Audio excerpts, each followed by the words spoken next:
Oh, le rideau. Comment ça va? Ça va? Tu vas bien? Tu vas bien? Oui, il On était un s'en peu va. déjà le rideau là. Ah, on fait des pompes et des tractions, hein. Bonsoir à toutes et à tous et bienvenue dans deuxième édition de l'addition. C'est pas beau ça? Comment ça va, mon cher Simon? Écoute, très bien. Même, Oui. Plus en forme que la dernière fois d'ailleurs. Tu vois, Oui, il y la avait première. la Ouais, digestion il y a eu était un peu... un peu lourd sur les appuis la première fois. Ça Et là, arrive. c'est bien. On retrouve peut-être un meilleur régime alimentaire aussi. Tu vois, avec l'addition. Ah. Peut-être. On fait attention avec ce mois de décembre. On espère que vous allez tous et toutes très très bien. Je vois qu'il y a plein de copains qui sont là déjà dans le chat. Ceux qui nous regardent évidemment en replay cœur. La prochaine fois vous venez, c'est l'addition. On va rappeler un petit peu le concept. Allez, 2 fois par mois, on se rassemble sur le canapé et on fait un petit entrée plat dessert. On se fait une bouffe. Ouais, on se fait une bonne bouffe On quoi. se fait une bouffe, effectivement, en général, hein, entrée, plat, dessert. On a peut-être déjà pris en compte quelques suggestions ou modifié un tout petit peu par rapport à la première, vous allez voir ça. Ah, Peut-être. C'est vrai qu'il y a des gens qui ont mis sur le replay qui voulaient peut-être un morceau fromage. Peut-être avec du Peut-être français. qu'il y aura du fromage à table cette fois. Ah, peut-être qu'il y aura du fromage, c'est vrai. Mais c'est vrai qu'il y a eu beaucoup de commentaires et de gens qui ont fait des retours. On vous remercie. Ouais, c'était super de voir tout ce que ça a généré comme retour, en plus super positif et bienveillant. Ah bah ouais. Donc je vous remercie, on vous remercie tous pour ça. Et puis des suggestions. Cette émission est quand même à vocation, c'est que la deuxième et tout, mais voilà, c'est un peu aussi un work in progress. On va trouver notre rythme. Hein. Ouais, on la modèle, on a beaucoup travaillé, on s'est dit, est-ce qu'on met l'ordre? Il y a plein de choses en fait, ça qui est bien dans l'édition, l'ordre des sujets, la taille, le machin, ton steak, tu le veux saignant ou bien cuit, enfin tu vois, il y a de quoi modeler. Bien sûr, et puis on a vu aussi vos retours sur certaines sections, donc on sait qu'il y en a plein qui ont vu la masterclass de Simon sur les maillots NBA City, qui ont dit putain trop bien. Spoiler, il nous réserve encore des dingueries pour aujourd'hui dans le dessert, on va en reparler. On sait qu'il y en a plein aussi qui ont passé leur permis bus, on pense notamment aux fans des Wizards. Je suis désolé les fans des Wizards. Je Je suis désolé. C'est... Je pensais pas si bien dire parce qu'effectivement il y a eu bus.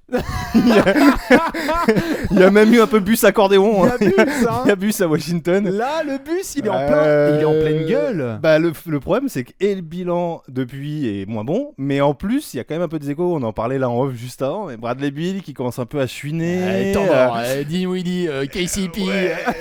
Et alors le pire si on est fan de Washington, c'est que j'ai vu, mais je m'en rappelle plus, mais que la stat en termes de bilan, donc de victoire-défaite, depuis que Kuzma a mis le pull, elle est pas bonne. Elle est pas bonne. Je sais plus si quelqu'un sait dans le chat. Mais il s'est pas fait les croisés.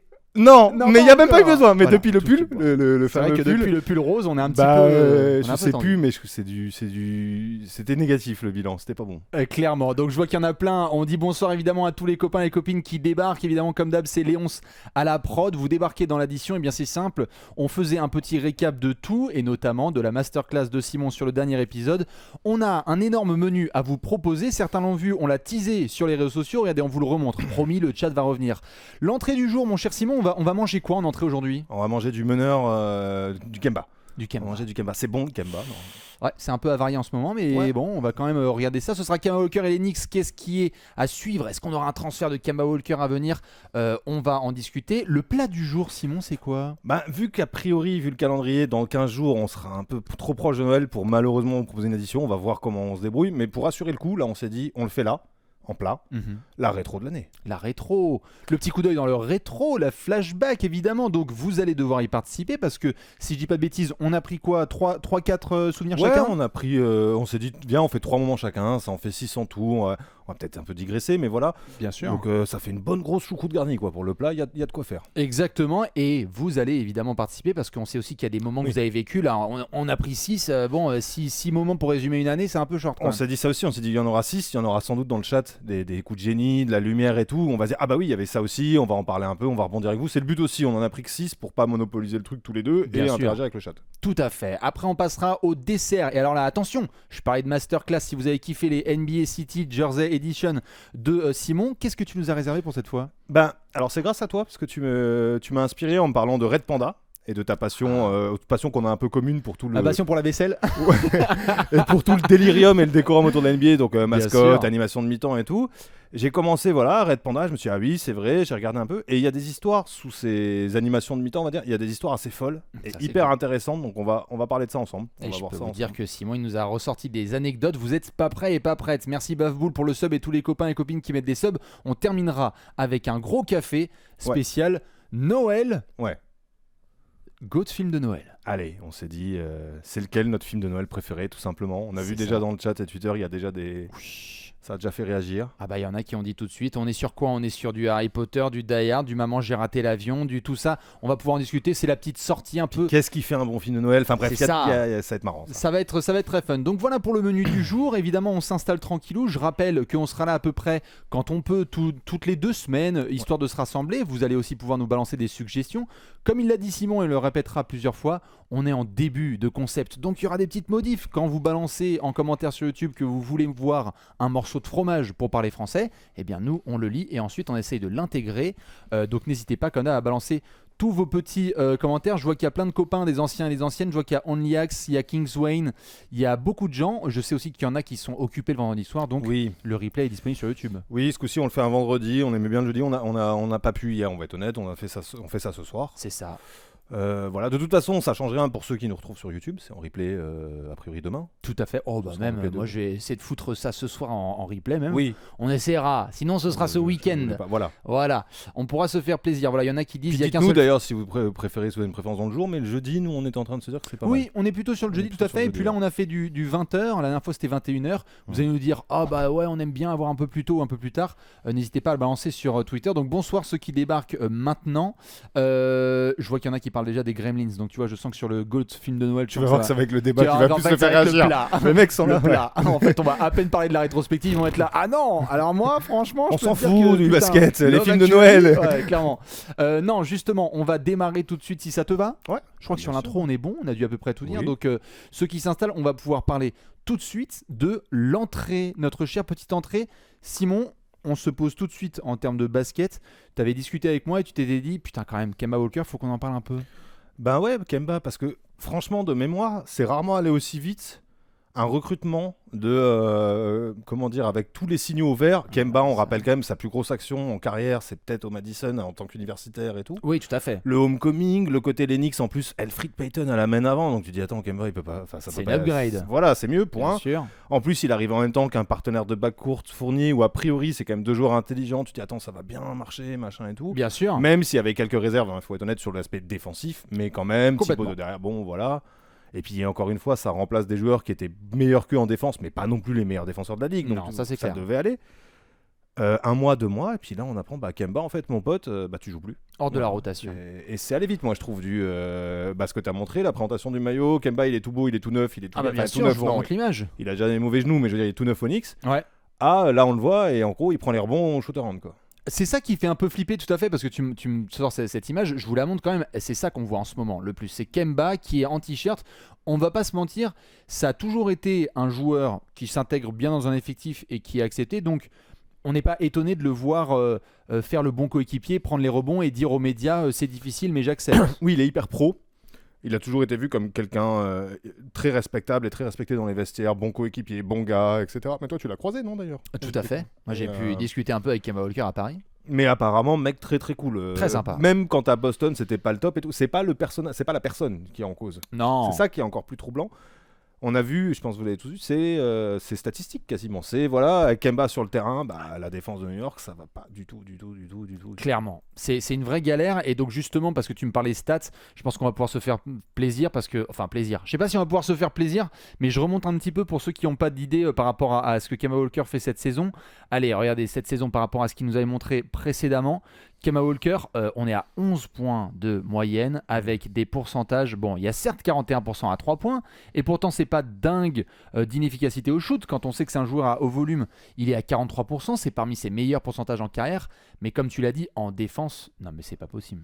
C'est jamais été un si bon défenseur, mais effectivement depuis qu'il a ses soucis au genou, où je pense quand même que ça a vraiment un gros impact sur ce qu'il peut mettre comme juice sur le terrain, et on voit qu'en défense il se préserve, donc déjà t'es mauvais. T'as un genou en kit, tu te préserves, ça devient très compliqué en NBA. Donc on a vu sur les matchs, il est ciblé. C'est-à-dire que ça va chercher des switches dès qu'il y a Kemba, c'est barbecue chicken comme dirait Shaq. Ouais. N'importe qui marque sur Kemba, ça c'est quasiment établi. C'était déjà un peu le cas à Boston. Moi c'est pour ça que je vous avais dit assez tôt, attention quand même Kemba Fournier, parce qu'en défense Kemba, à Boston ça avait l'air très compliqué. bah, non mais c'est sûr. pas allé mieux à New York. Et par contre, moi, ce qui me gêne là-dedans, enfin ce qui me gêne, c'est l'avenir. Là, on a bien résumé la situation Kemba. Qu'est-ce que tu fais? C'est what's next. Qu'est-ce que tu fais du coup quand t'es les Knicks et quand t'es Kemba aussi? C'est Comment ça. tu te remets? C'est hyper compliqué C'est parce un que affront pour lui. Hein. c'est dur pour lui tout à fait. Pour ceux qui ne le savent pas, Kemba, tu le disais, a un grand moment en carrière au Madison Square Garden et c'est un garçon du coin. Je crois qu'il vient du Bronx. Ah oui, c'est un New-Yorkais. Kemba Walker. Et par rapport à ce que tu disais, pourtant, à la base, quand je remonte l'image, là, cette image de Monsieur Kemba Walker qui rejoint nos amis les Knicks, c'est qu'on a un garçon qui, certes, revient à la maison, il est tout fier, mais en plus, ça répond à un besoin, parce qu'on avait vu Julius Randle quand même bien galérer face à la défense des Hawks et où il manquait de l'attaque. Donc, je veux dire, quand on a vu Kemba Walker signer à New York pour un petit tarot, en plus, on va remontrer le salaire, mais le Thunder avait récupéré son contrat. Tu dis 8 millions l'année pour avoir les services de Kemba Walker. Il nous faut de l'expérience, du scoring et un peu de playmaking. Les cases, elles sont cochées. Ah non, mais ça pouvait pas. Qu'est-ce que tu peux avoir de mieux, Staro? Ça pouvait pas aussi mal tourner, c'était incroyable. Effectivement, sur le papier, c'était assez cool. T'as quelques réserves parce que Kemba est plus aussi bon qu'Hornets à Boston, mais tu te dis quand même, attends, ça tourne. Julius Randle et lui, en plus, le jeu à deux, machin intelligent, bon gars. Il va faire. Comment dire, il va faire son max parce qu'en plus, c'était un peu, lui, il l'annonçait, c'était un peu un rêve de jouer pour les Knicks, lui aussi, tout à comme fait. Evan. Ouais. Je te dis, là, du coup, ce qui est compliqué. Déjà, tu sors du 5, mais c'est pas seulement ça, tu sors de la rotation. Alors, a priori, on sait pas ce qui s'est passé, mais c'est peut-être parce que le rôle qu'on pourrait lui donner, c'est joker offensif en sortie de banc 20 minutes. Le problème, c'est que t'as déjà Derrick Rose. Et c'est ça. C'est que sur les lignes arrière, il y a trop de petits en fait. Et Quickly, Derrick Rose, Alec Burks, c'est pas non plus des géants quoi. Alec Burks, ça va, mais bon, il y a déjà des petits à devoir responsabiliser. Donc à ça, tu ajoutes un Kemba Walker. Je veux dire, on est tous les deux plus grands que Kemba Walker. Ah oui, je pense, ouais. Bah, enfin, il fait moins d'1m90. Il fait moins d'1m90. Ok, on est tous les deux plus grands que. Je crois, hein. Si je dis pas de bêtises, ça doit être un triangle à 1m83 quoi. Bah regarde la différence avec Evan Fournier, je vous remets la photo. Moi je suis à 89 pour être précis, toi t'es au-dessus du 90. Moi je suis à 91, mais regarde par rapport à Evan Fournier, il lui met quand même un petit morceau. Donc c'est vrai que là la suite c'est un peu compliqué parce que comment tu fais? Genre on en a discuté ensemble, il y en a qui ont dit Kemba Walker en Chine, Panathinaikos, Kemba à Lasvel, attends mort. Quand même. Non, je pense que le plus probable, c'est qu'un candidat au titre va se le payer en tant que joker offensif, va chercher à l'avoir. Il y a quand même pas mal d'équipes où tu te dis, attends, Kemba titulaire en NBA, à voir. Oui. Sauf peut-être équipe faible. Je suis d'accord. Par contre, dans une équipe Léofab, voire plus, Kemba, moi je pense qu'il y a plein d'équipes, sorties de banc, expérience. Tout à fait. Va Jordan Clarkson ta vie à Utah, quoi. Ouais, voilà. Tu mets 16-17 points en sortie de banc et puis voilà. Il y a pas mal d'équipes, hein, là. Franchement, j'en vois plein. Clippers s'y pourrait servir, Lakers s'y pourrait servir. Et puis pas que être rebondeur d'échauffement, quoi. Je veux dire, c'est... Voilà, alors en plus, il y a ça. C'est super chaud. Et puis, on a vu les ajustements derrière. C'est pas comme si, en plus, moi, c'est ça que j'ai trouvé bien. C'est Alec Burks, le titulaire, quoi. C'est-à-dire que. Bon, c'est pas catastrophique. Bah non, mais ça. Alors, quand tu regardes dans le détail, non, parce qu'en fait, ce qu'il fait, c'est qu'il casse pas le rôle de Rose. Oui. Et donc, ça veut dire que. Très bien. Oui, mais ça veut dire aussi que le rôle de Rose est important, certes, mais. Thibodeau, c'est garder tu vois, il peut garder son 6e homme, Rose, en disant bah voilà, en fait ce qui compte c'est ce punch qui sort du banc, donc je m'adapte, je mets Alec Burks parce que je veux pas sortir Rose. Ce qui demande à Alec Burks, de ce que j'ai vu des quelques matchs qui suivent, c'est en gros du spacing. Alec Burks il shoot de loin. Tout à fait, un peu de pénétration un peu. Oui, il est un peu plus costaud et de la défense. Oui. Donc ça veut dire aussi que Thibodeau pense que ok, là j'installe ça, du coup derrière j'ai Rose, du coup j'ai Fournier qui vient en général poste 2 et Quickley en sortie de banc. Oui. T'as aucun rôle, t'as aucune minute, t'as aucun, même en back-to-back et tout, il y a vraiment plus d'utilisation de Kemba. Moi c'est ça qui m'a surpris, c'est vraiment du jour au lendemain, tu ne joues plus. C'est tout ou rien, ouais. Voilà. Bien sûr. Quand tu vois, et entre temps Alec Burks ça joue 30 minutes, c'est pas un All-Star non plus, tu vois, je veux dire, non, t'aurais pu dire 20 minutes d'Alec Burks qui commence, je mets Derrick Rose et à un moment je peux tenter un truc Fournier Kemba de nouveau contre les bench adverses ou du tu vois avec un 6e homme, je sais pas, par exemple moi je trouve que Kemba au Bitopin sur du pick and roll en attaque contre les secondes unités adverses pendant le deuxième quart-temps, ça peut être une attaque qui fonctionne. Enfin, tu aurais pu trouver. Je pense que si tu veux trouver du temps à Kemba, tu peux. Je pense que oui. Onyx. Tu peux, mais je sais pas si c'est Onyx. Parce que si tu fais ça, ça veut dire que tu prends le temps de jeu de Quickley et t'es tellement content d'avoir Quickley top-in que tu te dis, allez, parce que Quickley ne va pas être un titulaire. Donc du coup, pour Kemba, c'est compliqué. Je rappelle au niveau salarial, parce que là, j'allais te poser après une grosse question, c'est que quand on est au niveau salarial, je vous remontre ça, le poteau Kemba Walker, on n'est plus sur ces années-là à 34 millions. Merci Sam Presti qui l'a récupéré, qui a fait un buyout. Ouais. Donc maintenant, il est à 8 millions la saison. Et la prochaine, elle est à 9. Alors, moi, j'ai une question toute simple. est-ce qu'il y a un transfert de Kemba Walker là d'ici la trade deadline, 10 février, et on sera très probablement sur le canapé en train de faire des dingueries en direct. Et de deux, si c'est pas le cas, est-ce que tu peux avoir 2 buyouts en 6 mois? C'est-à-dire que t'es buyout par le Thunder parce que t'as un salaire trop gros, et t'es buyout par les Knicks parce qu'il n'y a aucune franchise qui veut lâcher un pic de draft ou un joueur en échange. Je vais être honnête, il peut y avoir 2 buyouts en moins de 6 mois légalement. Non mais légalement c'est possible. Enfin, je me pose la question moi aussi, j'imagine. J'ai l'impression que j'ai jamais vu 2 buyouts aussi rapides. Moi je te rajouterais même presque une question, mais c'est presque un troll. Est-ce que Kemba peut s'en sortir sans déménager? Quoi, tu veux le mettre au Nets? Genre vrai coup de vis, le mec se venge, buyout, et coucou, je vais à Brooklyn, Kyrie joue plus, arrête, je viens prendre un quart d'heure au Nets. Et puis Javon Carter là, ça va être une séquence. Javon Carter, ça arrête de jouer, l'autre il va aller, comme ça il déménage pas. Je sais pas s'il y a des enfants scolarisés, tout ça et tout. Le mec déménage pas. Il demande son buyout, il va au Nets. Toi tu penses APL quoi. Toi tu penses. Non mais je suis pas sûr que. Tu vois, je vais prendre un exemple. Si c'est pour aller à Denver, j'ai vu dans le chat très bonne suggestion. Denver, t'as un rôle, tout ça et tout, tu vas jouer les playoffs, super. Maintenant, le trade, parce qu'il décide pas, Kemba. Je pense qu'il peut pas décider si un trade. Il a pas de clause de truc, je pense pas. Il pensait pas que les Knicks allaient transférer quand ils vont le chercher au KC. Si d'un coup les Knicks ils lui font bon bah Kemba, désolé, mais on t'a trouvé un avenir. Tu connais Sacramento? Et le mec il a fait attendez, moi j'ai des gosses, j'ai des machins, je le prends mal. Non. Je te dis pas, c'est un peu un troll le buyout Nets. Mais est-ce que Kemba ça redéménage? Il y a ça aussi, tu vois, dans l'année, il y a le côté humain. Parce que moi, là il le prend bien, mais je pense qu'à l'intérieur. Et je sais pas son mode de vie et tout, mais vas-y, tu rentres à la maison, t'avais annoncé tout le truc, machin, t'as je vais jouer aux Knicks, là on est même pas à Noël, tu joues plus.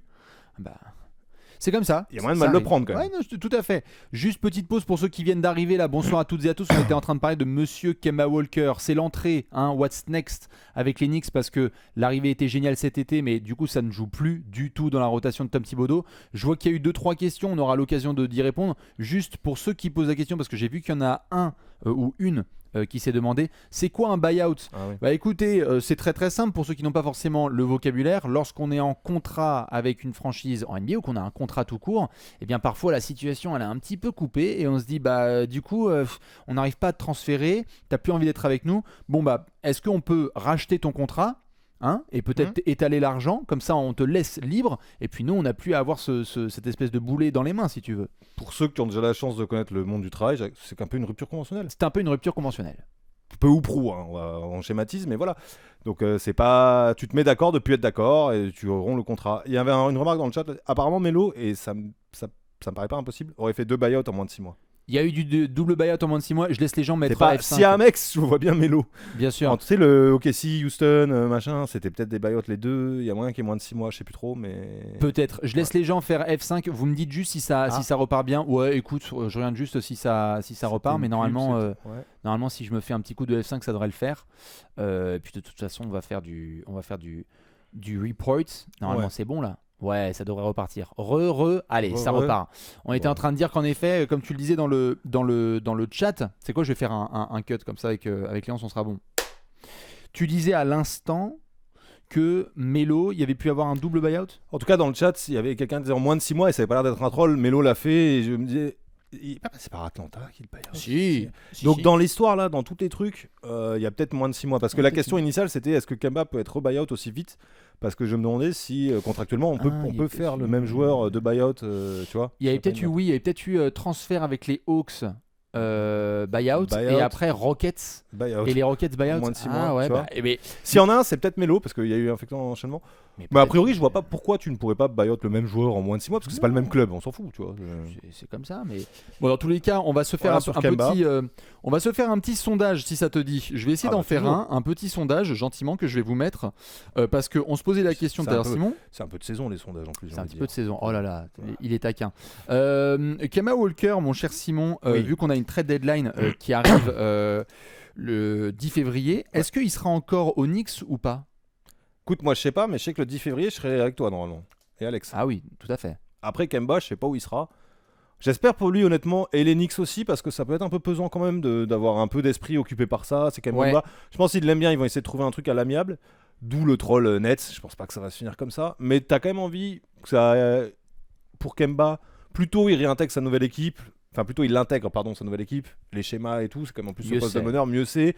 Et moi, je trouve que Kemba, 6ème homme, j'aimerais bien le voir en playoff, là, dans une team et tout. Franchement, je suis même déçu que ça n'ait pas marché au Knicks. Je suis déçu. Moi, je me voyais déjà. C'est très Knicks. Cool, quoi. C'est très Knicks, ça ne fonctionne pas, c'est et comme puis, ça. Prendre des meneurs un peu vieux aux genoux pétés, c'est aussi très Knicks. Parce qu'il y a ça quand même. Deux clubs de suite qui misent sur Kemba et qui lâchent vite. Parce que Boston, franchement, ça va pas marcher. Non. Bon. Clairement. Je suis quand même inquiet pour les genoux de Kemba. Il se dit aussi que les Hornets avaient parce qu'on disait ils l'ont parti. En fait, tu regardes maintenant Terry Rozier, Kemba, ils sont gagnants de ouf. Ah bah bien sûr. Ils l'ont même du prolongé, joueur, ils ont été très contents. Donc non, c'est sûr. Il y a un petit sondage juste qui part là. Vous êtes 80% à dire pour le moment que Monsieur Kemba Walker, le 10 février, il n'est plus avec le maillot des Knicks. Bon, quelque part, il ne le porte plus depuis déjà quelques jours. On surveillera. Est-ce que ce sera via un transfert ou via un rachat de son contrat ou une rupture conventionnelle, comme va nous hashtaguer Simon jusqu'à la trade deadline. Hashtag rupture conventionnelle. Quand il va y avoir des buyouts, tu mets ça. Hashtag rupture conventionnelle. Ça devrait être pas mal. Dans tous les cas, voilà pour la petite entrée. Ouais.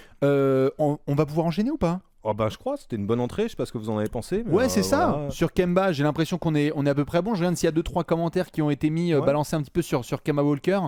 Toi, tu parlais comme option de pouvoir le voir aux Nets, mais toi, t'es taquin. Ouais. Non, c'est juste le mec a pas envie de déménager, tu vois.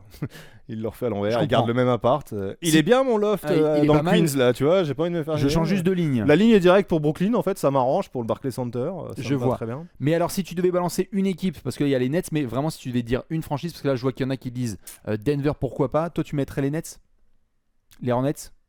Ah, le retour en Nets. Le retour à Charlotte. T'imagines la belle story là? Il revient un peu backup de la Melo, ils font les playoffs. Bah, j'espère pour lui. En plus, là, avec le Covid, ils sont décimés de ouf. Bon, ça va pas durer, mais voilà. C'est que Smith, entre guillemets, le meneur remplaçant. Cody Martin, c'est pas vraiment. Il l'utilise là à la main, mais tu vois que c'est pas un meneur. C'est parce qu'il dépanne. Je pense qu'il y a du temps pour Kemba dans cette équipe. Denver, sinon, c'est bien. Toi, tu dis quoi? Moi, j'aime bien la piste Dallas qui a été mentionnée. Les Pélicans aussi. Dallas qui le voulait, non? Dallas le voulait. Ouais. Les Pélicans voulaient un meneur vétéran et ils voulaient Kyle Lowry. Ils se sont tapés Thomas Satoransky. Bon, en gros, c'est pas tout à fait le même niveau. Mais j'hésite entre les Pélicans et les Mavs. Et je pense que ça pourrait être deux équipes qui vont se positionner dessus. En plus, géographiquement, comme vous le savez, New York, c'est pas très loin de Dallas. Donc voilà, on pourra suivre tout ça. Dans tous les cas, c'est vrai que c'est peut-être qu'on doit déjà mettre Kemba Walker dans la catégorie Dwight, Melo et compagnie des vétérans qui ne peuvent plus tenir en tant que titulaire en NBA. Quoi. Peut-être. Écoute, ça je sais pas, mais c'est vrai que, et tout le monde le dit, j'ai vu des trucs de The Ringer et tout parler de ça. Il y a un petit point en plus pour finir qui ajoute à la méfiance, c'est que les meneurs de petite taille, quand ça commence à dégénérer, Asia Thomas... Tu sais qu'on en a parlé même sur Trash Talk. Hein. Oui, voilà. Avant The Ringer. Oui. Non, mais il y a ça en plus. C'est compliqué de se réinventer quand tu veux faire quoi de toute façon. Tu veux poster, tu peux pas. Devenir meilleur shooter. Bon, il est déjà au shoot, il a énormément progressé, Kemba. Faut revoir ses débuts de saison en 3 points. Fait début de carrière et tout. Il va faire quoi? Il va pas se réinventer complètement, tu vois. Physiquement, tu auras toujours les limites. Donc si t'as plus ta vitesse, t'as plus ta patate, t'as plus ton équilibre en l'air et tu fais 1m83, le basket en NBA, c'est compliqué. On est bien d'accord. Donc voilà pour la petite entrée spéciale Kemba Walker. On va pouvoir enchaîner. Allez, le plat. Hop, c'est bon. Ils ont enlevé les assiettes. Alors là, j'espère que vous êtes prêts. Parce qu'on va passer au plat. Le plat du jour. Préparez vos meilleurs souvenirs. On va pouvoir se faire la rétrospective de l'année 2021. Il y a eu plein de choses qui se sont passées. On fait bien évidemment de janvier à décembre. On ne fait pas de septembre, voilà, année civile, puisqu'on arrive à la fin de cette année 2021 où il y a eu beaucoup de choses qui se sont passées. Ce qu'on a voulu faire, c'est quoi là sur cette petite section? C'est se passer un peu de moment en moment. Donc a priori, j'annonce un moment, puis Sébastien, mais en fait on le fait à deux. On explique à la fois pourquoi on a choisi ce moment, ce qu'il représente. C'est des choses assez simples. Alors quand on dit moment, je vais être honnête avec ça, c'est pas forcément une heure ou un jour précis. C'est un thème. Voilà, c'est un thème. On a dit le mot moment, mais voilà, c'est les 3 thèmes ou les 3 trucs de l'année. On pourrait remplacer ce mot par truc. Il y a des moments très précis, avec effectivement des dates et tout. Il y a plus l'année d'un joueur en général, des choses comme ça. C'est un résumé, quoi. Voilà, c'est plutôt là pour la peine, comme dans l'addition, et vous nous avez vu, on aime bien un peu partir dans tous les sens. Là par contre, c'est assez terrain. Tout à fait. Même globalement, ça part toujours du terrain. Après, ça a des conséquences. Non. Vous le voyez, il y a des notes. Mais voilà, ça part du terrain. Si tu veux, pour lancer le bal, je te donne mon premier moment. Eh ben, on est chaud. Je vois qu'il y en a plein qui mettent des Batum, des Bucks, etc. Machin. Eh bien, je vous laisse avec mon cher Simon pour son premier moment. Qu'est-ce que tu nous as choisi?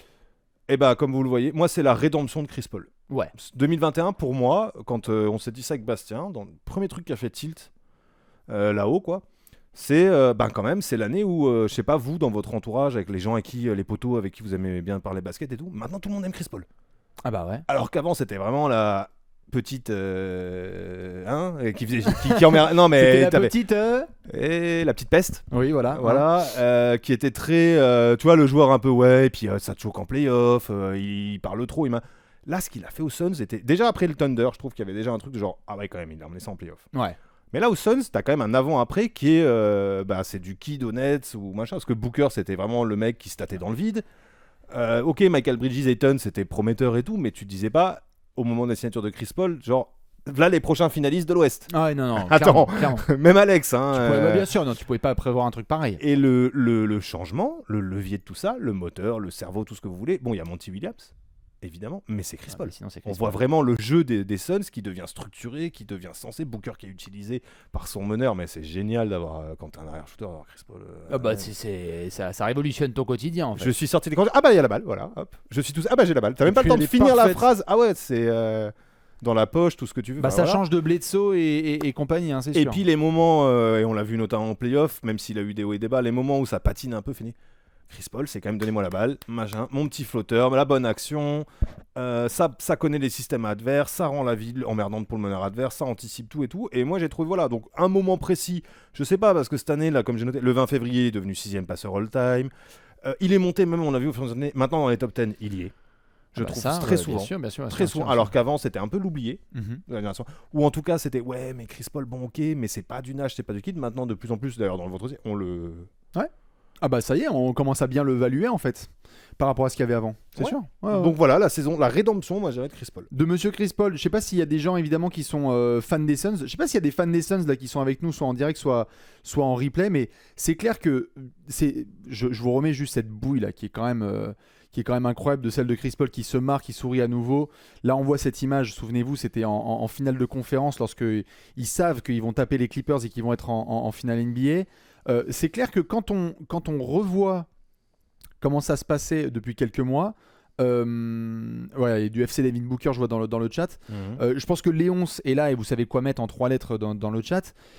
Il n'y a même pas 2 ans, parce que tu m'as sorti une phrase qui était très vraie, qui était alors ça y est, maintenant tout le monde aime Chris Paul. Il y a 1 an et demi, nous on avait fait des bêtises Tales from the League en pixel, et la punchline c'était quand même le contrat de Chris Paul. C'était un truc. Oui, même ça, on en parle plus trop. On n'en parle plus du tout. Ouais, on en parle plus. Cet été, on a vu le contrat de Chris Paul. Alors c'est le même, c'est la même thune. Alors qu'on est sur de la thune qui est quand même assez importante, mais c'est vrai que là, quand on l'a vu passer par le Thunder, dire ok les gars, manquez pas de respect quand même à la greatness, et derrière mes performances sont bonnes, on a totalement zappé cette histoire contractuelle. Non, c'est vrai, t'as raison de rajouter ça.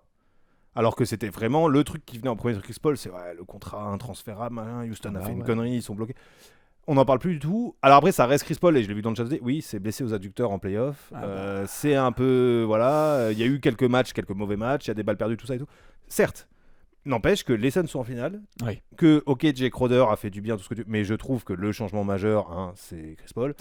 Et surtout, je vous dis, dans les discussions, on est quand même nombreux au jour le jour, entre les potes, machin, à parler de Chris Paul. Et je trouve, moi, c'était surtout ça. Je veux vraiment que vous compreniez ça. C'est au-delà même du joueur. C'est ce que les gens pensent. Disent de Chris Paul. La considération de Chris Paul a totalement changé. Ouais, et ça, je trouve que c'est un des trucs. Je trouve que vraiment, cette année, on est passé d'un mec qui est raillé par quasiment tout le monde à. En fait, évidemment qu'il est top 10 meneur NBA. C'est incroyable. En une année comme ça, c'est vrai. Ah oui. Mais j'aurais tellement aimé qu'il aille chercher la bague au bout, parce qu'il y a eu un truc. Et faites-le avec Alex, vous allez voir. Quand tu reparles des finales NBA, il y a un sentiment de merde. La fin des finales, il les a un peu chiés, quoi. Le début des finales, ça va, mais la fin des finales, il y a un truc de souvenir, tu vois, quand on fait la rétrospective, je pense à tout ça, évidemment. Je pense pas immédiatement au fait qu'il ait un peu chié ces finales, mais le finish, ça tirait des gueules, quand même. Ouais, mais c'était un peu Chris Paul. Non, j'avoue, et c'est très Chris Paul quand même. Ça aurait été presque trop beau pour Chris Paul. Attends, je vais aller jusqu'au bout, je vais le gagner. Ouais, alors là... Après, ça aurait tout changé si tu veux. Il peut peut-être encore gagner une bague en tant que joueur majeur, pas meilleur joueur de son équipe. Est-ce que c'est le meilleur joueur des Suns ? Non, a priori. Tu peux débattre.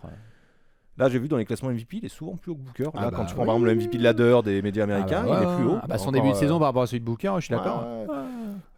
Donc la question est vraiment légitime. Les Suns, est-ce que c'est pas la meilleure équipe NBA ? Donc est-ce que le mec est pas le meilleur joueur de la meilleure équipe NBA ? Là, au moment où on fait cette deuxième édition, c'est quand même dingue, moi je trouve, parce que Chris Paul, il y a 2 ans. Pas mal de gens disaient allez, entre ton contrat, ta cuisse, ton truc, tes pertes de balles, tu vas finir comme un caca humain. C'est clair. Voilà.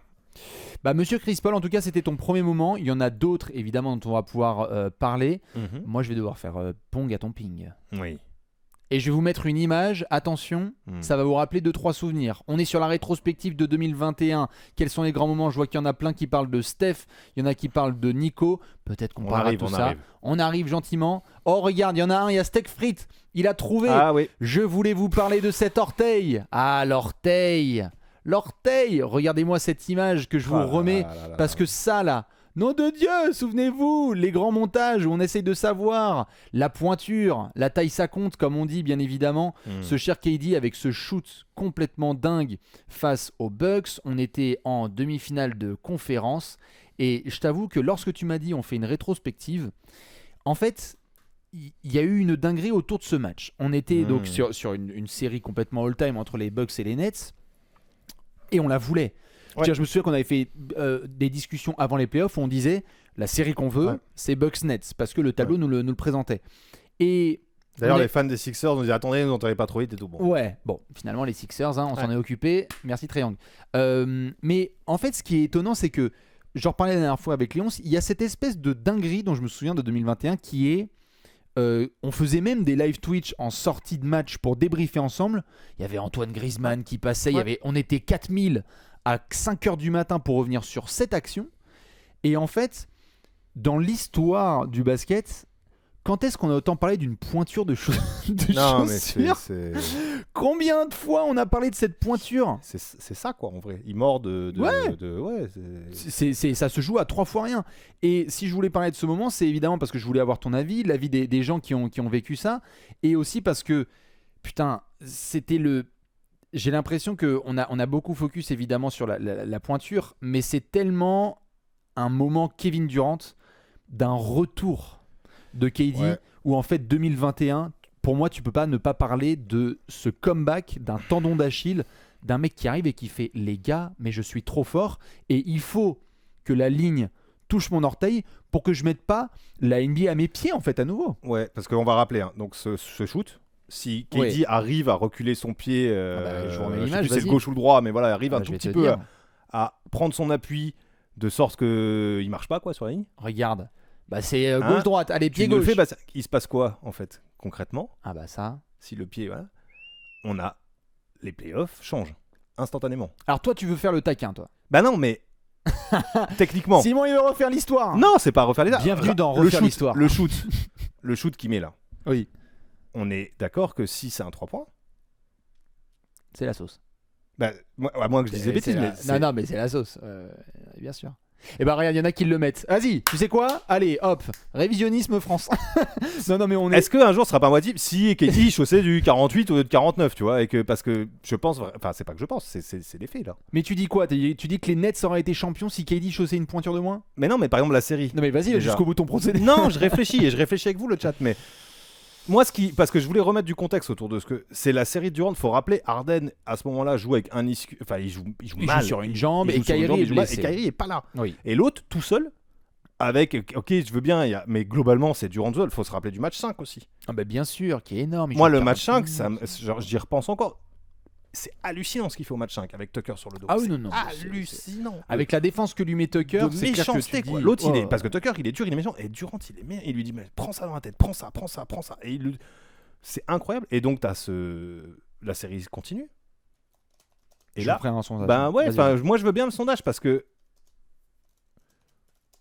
Je t'en prie, vas-y. Non, tu mets les Nets champions. En tout cas, ce qui est sûr, là, sans faire du. Si KD déjà mord pas, on n'a pas le même champion. Je suis d'accord. Ça c'est sûr et certain. Parce que c'est les Bucks après qui sont champions. Je vous mets juste le Alors sondage. est-ce que les Nets sont champions? Je sais pas, mais les Bucks déjà, le plié est plus tard, les Bucks ils rentrent à la maison. On parle pas de Giannis de la même manière, c'est clair. Là je vous mets le sondage. Si KD ne mord pas et que donc la série se termine différemment, est-ce que derrière ça se déroule comme on l'a vu contre Atlanta? Désolé, on les termine. Chris Paul à sa bagouze? Et est-ce que Chris Paul à sa bagouze?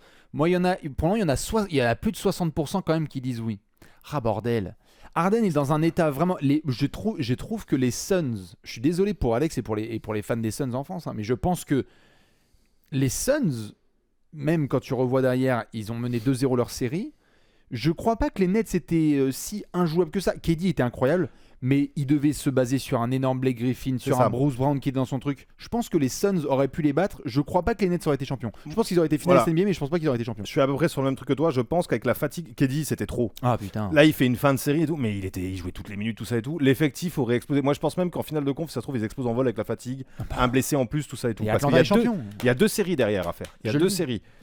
Mais par contre, les Bucks ne sont pas champions. Ouais. Écoute, moi, le souvenir que j'ai, tu rappelais en live, bon, déjà, c'est que c'était en pleine nuit, évidemment, et je pouvais pas gueuler et tout. Et il y a un truc entre le raté de joie, cette fin de match. Ah, mais c'est une intensité. Les 3 dernières, l'intensité. Et je me rappelle franchement, sur le moment, moi, je pense pas que c'est un 3 points parce qu'il est tellement. En fait, c'est un. Tu sais, il se retourne. Ah, bah, il fait donc il part vraiment. Mais ça a l'air d'être un lay-up pour lui. Oui, mais comme il a les deux appuis au départ, à l'intérieur du jeu, et que c'est en se retournant, je me dis, il peut pas être passé derrière un 3 points. Donc pour moi, c'est un 2. Ah ouais, mais bon. Mais sur le moment, c'est pas un 2. Je suis pas 100% convaincu que ce soit un 2. Je me dis, attends, ça se trouve, et il y a les replays et tout. Et en fait, je suis tellement hagard au moment du replay de me dire, ah putain, il y a prolongue en fait, il a pas gagné, mais il aurait pu, machin et tout. La prolongue commence, et je pense que les Nets, c'était la même chose. T'es pas prêt mentalement. Comment ça, on n'a pas gagné. Et tu vois que même la première minute de Nets, les mecs disent, attends, il s'est passé quoi? Ah bah oui, personne ne comprend ce qui vient de se passer. Et les Bucks disent, allez, c'est maintenant. Les mecs sont hagards. Et il y a ça aussi. Je me rappelle rarement d'une prolongation de matchette où je suis groggy, parce qu'en fait, la fin de match avant est tellement folle. Et cette dernière action que tu dis, attends, mais en fait, il y a prolongue. En fait, et ça va vite en live. Après, toi, t'es sur Twitch et tout. Et j'étais vraiment la dinguerie, tu vois, presque la perte de repère d'être.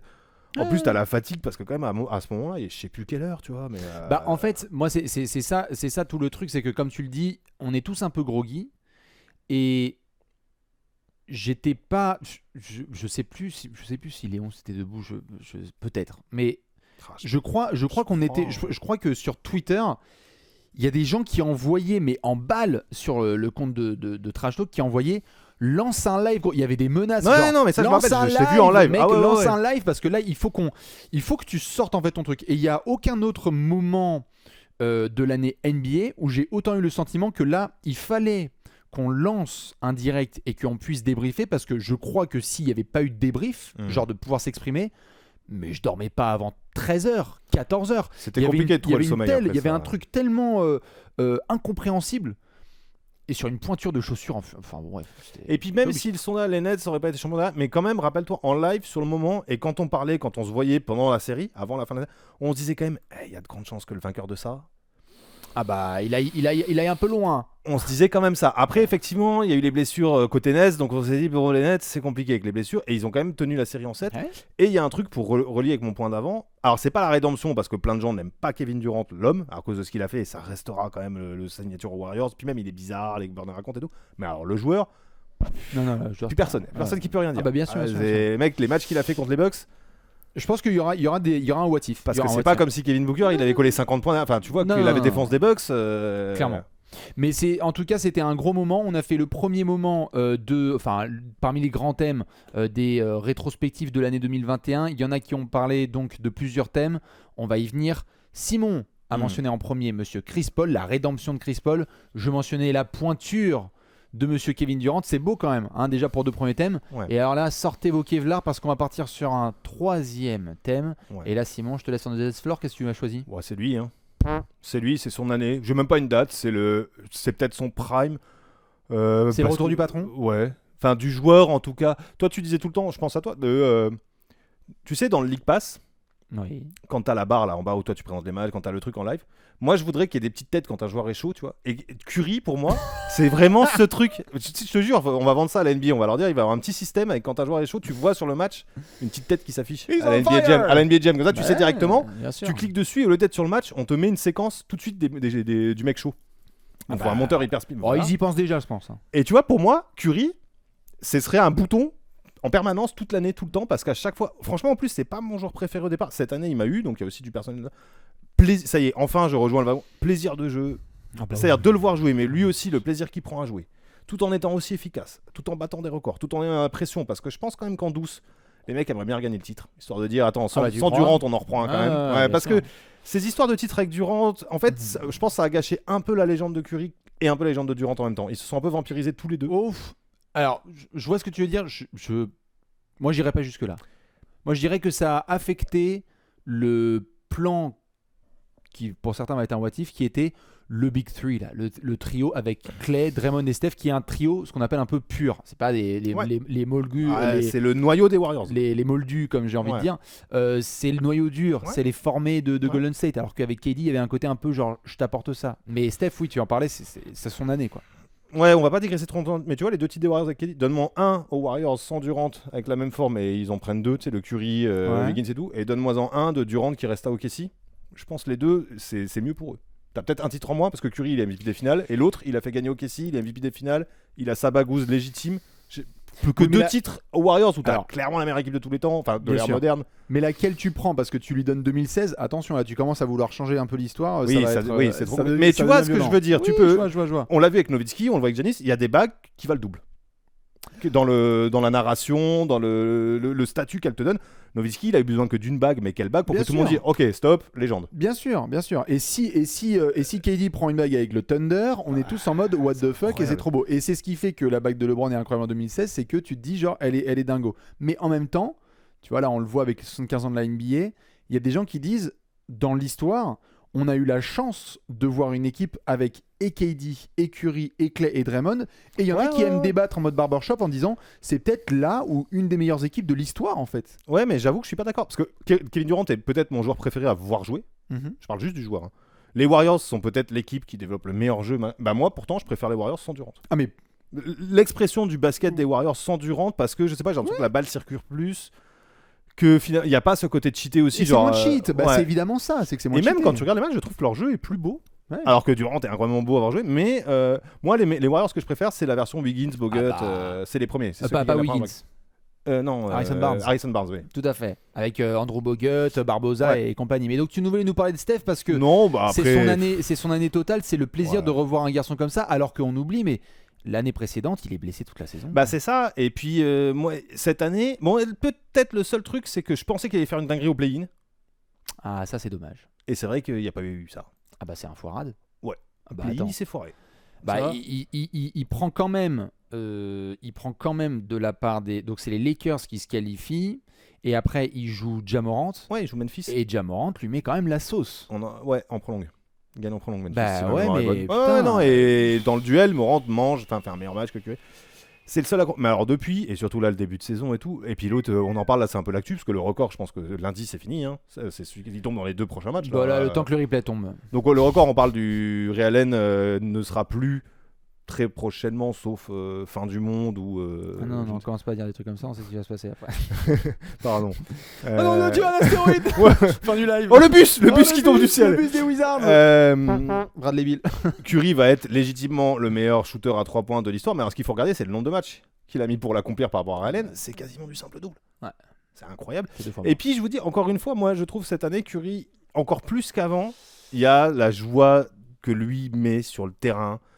Le sourire, le truc, et je trouve qu'il a pris encore plus peut-être pas confiance parce qu'il a toujours été d'une confiance et d'une assurance incroyable, mais je trouve qu'il est encore plus en ayant vieilli et tout, et dans ces Warriors là moi je trouve qu'il est encore plus patron quoi. Ah bah oui, non, là c'est bon, là il est dans un prime, on peut remettre 2016 en effet en question, mais là il est dans un niveau de compréhension du jeu et de vous jouez aux échecs, j'ai 13 coups d'avance. Qui est total. Je suis totalement d'accord. Le retour de Steph, le retour du chef, ça fait plaisir. Juste, je pose la question comme ça. Là, pour le moment, on est d'accord. C'est le leader de la course au MVP, Steph. Ouais. Hein, on va pas commencer à. Je laisse les gens dire, hein, mais si vous plaît. Non, je vois pas. On va pas mettre KD ou Jokic, quoi, ou Giannis. Oh, oui, monsieur. J'attends de voir. Oui, de loin. Bon, parfait. On parle la même langue. Et puis, il est vraiment au sommet de son art. Donc, là, il faut qu'il l'ait pour aussi graver dans l'histoire cette année-là de Curry, je trouve. Il a déjà été MVP unanime en plus, reprendre un trophée d'MVP donc 3-4 ans après. Ah bah alors là. Attention, ouais, et puis attention en playoff. Moi, franchement, je suis très convaincu que les Warriors seront là au rendez-vous, sauf blessure ou quoi, seront là dans le mix à la fin de la saison. Ils vont être dans le mix, mais dans le mix. Je t'avoue que je suis peut-être un peu plus sceptique que les autres. Et on en reparlera. Ouais, bon, on en reparlera, mais marge de manœuvre. Ils ont des joueurs, ils ont pas Clay, ils vont le récupérer. Wiseman, on oublie, mais Wiseman c'est quand même mieux, je pense, que Looney. On verra. On verra en effet. Mais ce qui est sûr, c'est qu'en tout cas, Steph nous a fait des dingueries. On a fait Monsieur Chris Paul, on a fait Monsieur KD avec sa pointure. Là, on a fait donc Steph Curry. Je vais devoir enchaîner avec un petit moment, un petit thème. Souvenez-vous, mais qui sont ces gens ? Mais qu'est-ce que c'est que ça ? Mais qu'est-ce que c'est que ces choses? Du public! Et c'est Spike Lee sous son masque. Ah bordel, le retour du public. Alors ça, moi, tu vois, 2021, purée, de voir ça là, t'as l'impression que c'est un montage. Le monde qu'il y a eu devant la salle, Suns in 4, je vois que certains le mettent en effet dans le chat. Les fans font aussi ce qu'est la NBA. On a pu vivre la bulle de 2020, c'était super, il y a eu de la performance, etc. Mais j'avais l'impression qu'on était un peu sur Touquet, tu vois, et qu'on jouait sans ambiance avec tout le son qui est baissé. Pour moi, la NBA, c'est... Tu peux pas avoir un poster avec des animations audio. Pour moi, il faut que les actions de basket, elles soient suivies avec le public. Il faut que quand il y ait une faute offensive, ça gueule, ça hurle. Et je t'avoue que le retour du public, moi, ça m'a fait un vrai truc parce que j'avais l'impression de retrouver mon doudou. J'ai écrit dessus en début de saison en disant que c'était un vrai retour à la normale. Il y avait une sorte de normalité qui revenait où en fait, j'étais là genre, yes, une salle avec des gens, avec des zooms, des caméras sur le public. Donc, tu as toujours un mec qui mange un churros, un gamin qui a une pancarte, genre j'ai fait 8000 km pour aller voir Yanis. En fait, moi, mon expérience NBA, c'est pas que des joueurs, un calendrier, des punchlines sur des franchises, c'est aussi la part des fans, quoi. C'est-à-dire une embrouille d'un joueur avec un fan, donc il le chauffe, donc il dit attends, je vais gérer ton 4e quart-temps. C'est LeBron, même si on n'aime pas, mais LeBron, ce qui s'est passé à Indiana, c'est ça. Je dis pas que c'est ça la NBA, qui dit à dégager les fans, qui dit à dégager les fans, mais il y en a qui énervent des superstars et après tu prends tarot, quoi. On l'a vu déjà aussi cette saison. Il y a eu quelques gros matchs un peu ambiance de playoff. Il y a eu le derby de New York. Il n'y a pas longtemps, où l'ambiance était bien cool dans la salle. Mais le premier match on va y venir, d'Atlanta au Madison Square Garden avec le public qui est là, mais on était tous en mode. C'est quoi le super match qu'il y a eu il n'y a pas longtemps là? Il n'y a pas eu un Hornets quelque chose incroyable, ambiance de playoff? De toute façon, Hornets. Je sais plus. Ouais, mais il y avait. Il y a Hornets Sixers qui était complètement dingue. C'était le Hornets Sixers, on s'est parlé après. Ouais, c'est ça qui était génial comme match. Bien sûr. Voilà, moi je résumerais ça par une sorte de formule. Je suis pas sûr que les joueurs jouent mieux avec du public. Par contre, je sais qu'avec le public, ils jouent différemment parce qu'il y a l'énergie, ils en parlent et c'est mieux. Voilà. Pour nous, les spectateurs, c'est mieux quand il y a du public parce que les joueurs jouent d'une certaine façon. Ils sont moins dans leur monde aussi, ils sont plus engagés. On le voit aussi, il y a plein de choses qui se mettent en place tout simplement parce que le public va pousser des runs et tout. On voit quand même que ça. Moi, je pense que ça impacte vraiment sur le jeu, sur les matchs. Ah, mais ce sont les 6e hommes et c'est pas pour rien qu'on les mentionne ainsi. Quand tu vois les Bucks, quand ils ont vu ce monde devant eux et quand tu vois le nombre de propos qui ont été tenus, regardez-moi tous ces masques là. Cave Jazz, je vois dans le chat. Cave Jazz qui était incroyable. Qui était incroyable en termes d'ambiance, tout à fait. Quand on voit tout à fait le Madison Square Garden avec Trae Young, spoiler, on va en reparler, mais il y a eu beaucoup de joueurs qui se sont exprimés. Certains l'ont vu, on avait interviewé Rudy Gobert, il y avait eu aussi Jason Tatum qui s'était exprimé là-dessus. Moi, je reste persuadé que là, on va remettre le sujet sur la table dans quelques semaines, mais il y en a qui ont bien profité comme il faut du fait qu'il n'y avait personne dans les salles pour aussi performer, parce qu'il y en a qui sont boostés par la présence des fans et il y en a où c'est un peu la pression, quoi. Mais c'est logique. Tout à fait. Je ne veux pas faire de conclusion trop hâtive, mais je veux bien voir les stats de Julius Randle avec et sans public. Je pensais pas à lui, mais c'est vrai que. Et je ne dis pas que c'est pour lui parce que le Madison Square Garden est chaud patate et c'est très très dur. Mais en fait, il y en a qui, ça se voit là, prennent le public de retour et disent moi ça me fait kiffer, ça me donne envie. Et donc il y a des runs qui ont lieu parce que c'est le public qui te pousse, parce que l'arbitre en fait il dit je suis obligé de garder mon sifflet et de ne pas siffler là, parce que là il y a un run de malade, il y a un 3 points qui va tomber.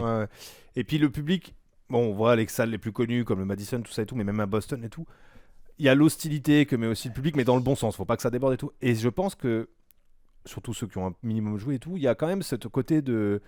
C'est pas de la rage, mais tu vois, je vais vous prouver, Mais bien sûr. Les joueurs jouent pour ça aussi. Et une salle vide à un moment, genre, oui c'est cool, je fais mon boulot. Alors que la passion revient, en tout cas pour les joueurs, avec le public. Parce que justement, ils font leur boulot. Et moi, je trouve souvent cet argument est bête de dire oui, ils travaillent. C'est compliqué aussi de tout le temps se donner à fond dans une salle vide. Tous les jours, 82 matchs, c'est énorme, les déplacements. Le public redonne cette énergie. En plus, on le sait, dans les grandes villes, entre les mecs jouent souvent devant des potes. Parce qu'ils ont fait l'université là, ils ont machin. L'autre, il a une gonzesse à Dallas. L'autre, il a son frère, on sait pas, mais son frère il vit à LA. T'as ceux qui sont originaires de New York. Donc à chaque match, il y a au moins un Gus qui a une connexion, quasiment vu, voilà, où c'est ton ancienne équipe, où il y a dans le public, il y a je sais pas qui, ton ancien coach, machin. Mais voilà. Et on peut faire comme ça par arborescence, il y a toujours ça. Et enfin, pour avoir eu la chance de voir plusieurs matchs sur place et tout, il y a surtout, je sais pas, effectivement tu disais, mais la fin de match, quand il y a la tension, parce qu'en fait, l'accumulation d'un match, c'est aussi 3 quarts temps où les arbitres arbitre plus ou moins bien, donc la salle est plus ou moins d'accord ou pas, ou au contraire la salle est déjà un peu en rupture avec l'arbitrage.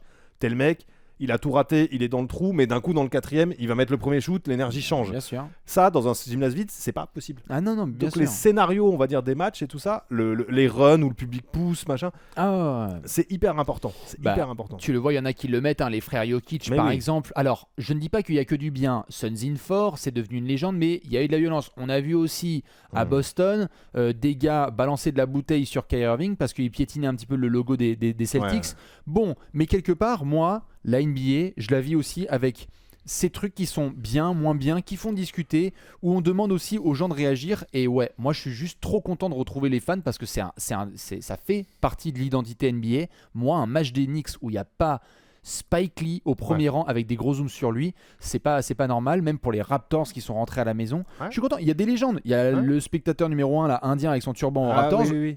Pour moi, ma NBA, c'est ça. Le mec, il est au premier rang. Mr. Wami Honest qui. Ou Mr. Wami Honest qui fait ça. Il y a Vomito aux Kings. Tout à fait, Vomito. Mais Vomito Kings, du coup on a rigolé. À Atlanta, moi j'aime avoir 2 Chainz et Migos, ils sont là. Donc, les stars au premier rang, au Madison. C'était hyper important et moi je t'avoue que ça m'a fait bien plaisir de retrouver mes amis les fans. Ouais. On va devoir enchaîner. Ouais. Alors du coup, moi mon meilleur moment, on en est là. C'est ton numéro 1 ? Ouais, c'est mon numéro 1. Allez, je t'en prie. On était ensemble d'ailleurs, on a commenté ce match. Voilà, c'était l'histoire. Une grosse émotion parce que pour moi, au-delà du titre des Bucks, c'est l'ordre des choses. Oui, on parle de Giannis, pour ceux qui... Voilà, donc mon moment de l'année, c'est quand même... Alors, je dirais le titre des Bucks, mais pourquoi ? Je dirais le destin de cette équipe, plus particulièrement en général, et de Giannis en particulier. Mm-hmm. Pourquoi ? Parce que cet enchaînement, rappelez-vous, moins d'un an avant, Giannis est un peu en fin de contrat, les playoffs dans la bulle, c'était pas ça du tout. Ça commence à sentir l'équipe, c'est plusieurs échecs. C'est pas des échecs, ils sont en playoffs, ils sont là et tout, mais des éliminations, voilà, pas de finale. Mm-hmm. Et tout le monde, franchement, commence à se dire Giannis aux Bucks, pas sûr que ça dure. Est-ce qu'il va aller... Bon, ça commence à dire pas de Riley, ça commençait, tu vois, voilà. Mais l'idée que Giannis allait se barrer, en tout cas, n'allait pas prolonger, allait finir gentiment son contrat. Ça discutait. Et surtout, c'est là que je veux en venir, à contre-courant, l'idée de non seulement il va prolonger, non seulement il va encore plus refaire une saison MVP, mais peut-être progresser. Je ne pas compte. Le vestiaire va encore mieux tourner, ils vont intégrer du PJ Tucker, tout ça et tout, et ils vont faire des playoffs incroyables. Certes, circonstances atténuantes, on a vu blessure contre les Nets, Chris Paul, l'adducteur, on peut pas ça, on s'en fout. Non. Les mecs ont pris une bague. Tout à fait. Cet enchaînement-là, de non seulement je me barre pas, je re-signe, je suis un leader sur le long terme, je crois en mes lieutenants, et mes lieutenants, c'est pas Russell Westbrook et Anthony Davis, c'est pas Karl Malone et Gary Payton, c'est pas Dwayne Wade et Chris Bosh. Ça va, mais bon, c'est Middleton et Jrue Holiday. À eux deux, combien de sélections All-Star ? Pas beaucoup, pas des masses. Jrue Holiday, il en a pas, je crois. Si, il a mis avec les Sixers à l'ancienne. Et Chris, il en aura 2 là, les 2 dernières, 2 ou 3, voilà. Bon, c'est voilà. La connexion avec Bud aussi. Le côté, on se back tous les deux. Parce que Bud, ça a été critiqué, et notamment après la bulle. Et nous, les premiers. Mais les deux, ils ont fermé des bouches à tour de bras là. Ils se sont dit, attends, toi tu restes, toi t'es mon coach, toi t'es mon gars. Oui, une sorte de bromance comme ça. L'ensemble de tout ça, l'aspect humain. Moi, j'ai trouvé ça incroyable et je trouvais ça presque, c'est bête de dire ça, mais comme dans les... Tu vois, le côté... Les gentils ont gagné. Enfin, les gentils, je ne peux pas dire ça, mais il y a presque un truc à gagner. Mais bien sûr. Un peu. Parce qu'avec Giannis, on s'est toujours dit, est-ce qu'il va pouvoir le faire ? Est-ce qu'il va pouvoir le faire ? En plus, l'autre, il ne termine pas non plus sur un double-double. Je pense qu'on peut le dire, parce que le finish de Giannis, c'est un truc dont on se souviendra peut-être toute notre vie. Qui finit des finales et une saison avec 50 points en atomisant la raquette. Rien que d'en reparler, on était KO de comprendre ce qui se passait. 50 points pour finir des finales NBA. D'assumer complètement à quel point c'est chaque nouvelle génération et qui va écraser tout le monde. Moi, je suis d'accord, il y avait un côté... je suis d'accord avec ton espèce d'analogie sur le côté les gentils ont gagné, parce que c'est pas contre les Suns, mais en fait, c'est putain... Dreams come true, quoi. Enfin, le gars peut vraiment partir des rues d'Athènes et y croire, et non, je vais pas bouger, je reste à Milwaukee et je prolonge et on va marcher sur tout le monde. Et maintenant, mais regardez-moi dans les yeux, on a vu, je sais plus si c'était à ce moment-là du match ou c'était par la suite, mais tu as parlé d'une espèce d'avènement. Ouais. Je sais plus dans quelle émission on avait fait ça, mais on avait parlé d'avènement et d'un côté un peu ça y est, vas-y, prends le trône, quoi, en fait. Ouais, puis bon, c'est facile parce que c'est un grec, mais tu vois, il y a de l'ordre de la tragédie du truc, le mec, les obstacles. Mais non, mais bien sûr, si tu racontes concrètement le destin de Giannis, oui, mais c'est Disney quoi. Et encore on te dit calme-toi. Ah, non, Il va pas être et SDF et machin et dormir dans le gymnase à Milou. T'en fais trop là. Tu sais, si t'es un auteur, on va dire calme-toi. Ah bah là tu dis c'est trop beau pour être vrai. Ouais, c'est ça. C'est trop beau pour être vrai. C'est trop beau pour être vrai et c'est vrai, c'est ce qu'on a vécu. Et à un moment, moi j'étais vraiment pas subjugué, c'est pas le bon. T'avais pas les mots hein. Non, parce que je trouvais que dans la dimension humaine du destin de ce mec, faut quand même réaliser quoi. Ah bah oui. Regarde. 10 ans avant, si on comprend, le mec dormait pas, enfin mangeait pas toujours à sa faim, enfin une vraie galère. Allez voir tous les portraits, les trucs qu'il y a eu, les livres.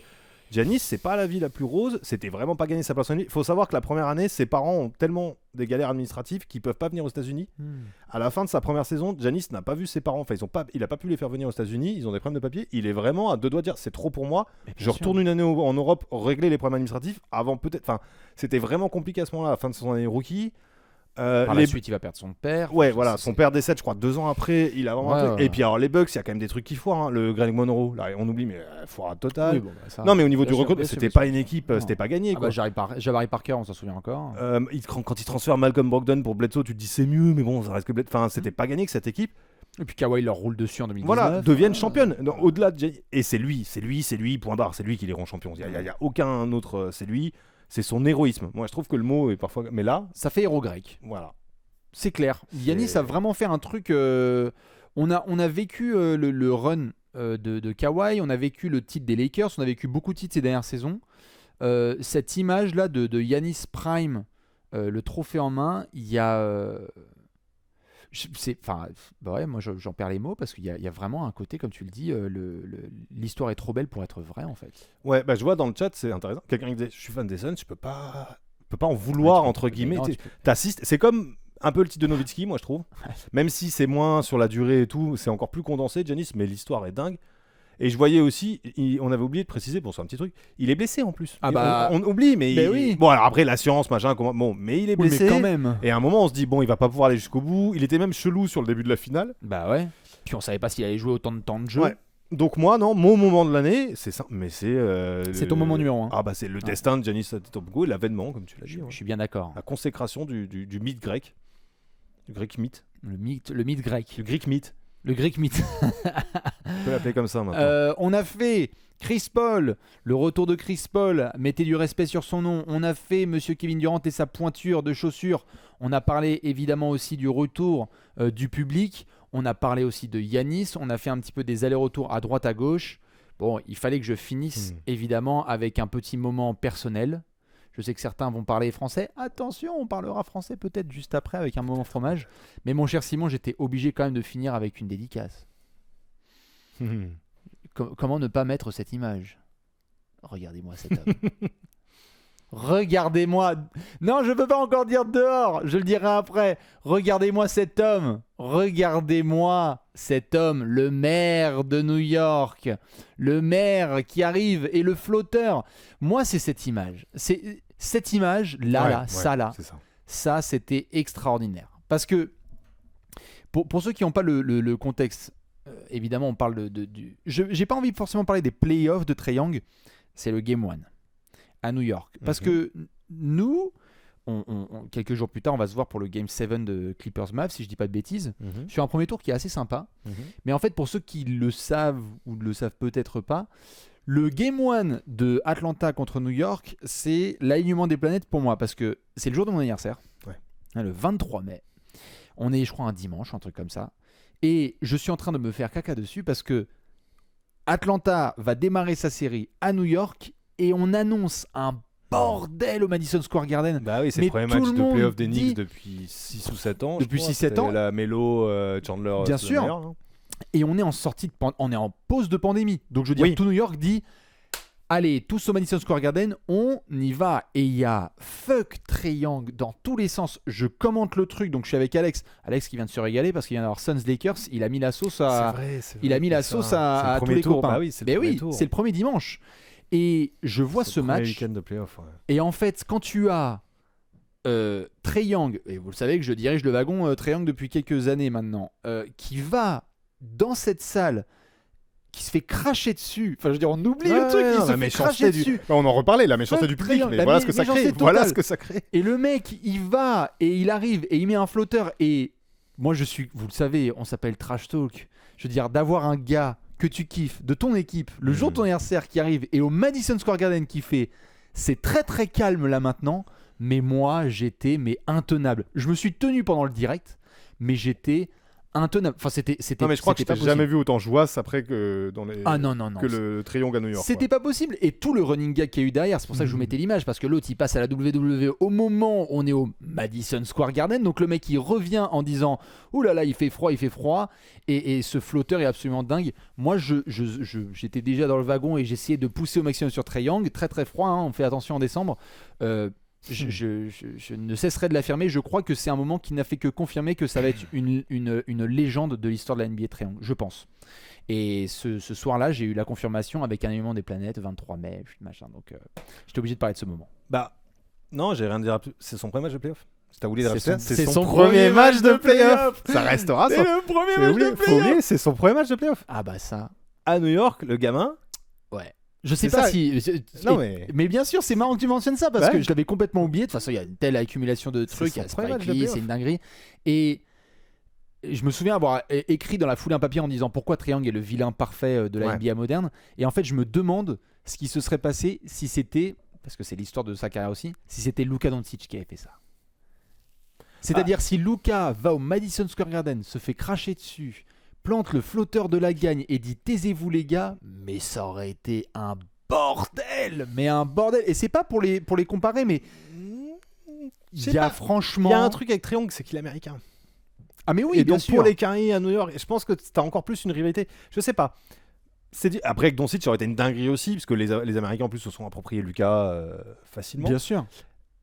Je sais pas, parce que Trae Young en plus, Luka il est un peu plus, comment dire, tu vois, pour résumer, Trae Young, ce qui m'a fait plaisir là, c'est que les plus jeunes ont pu un peu mieux comprendre Reggie Miller et Knicks c'était quoi. Ah bah voilà. Parce que c'est ça en fait, c'est la haine, c'est le physique de mec.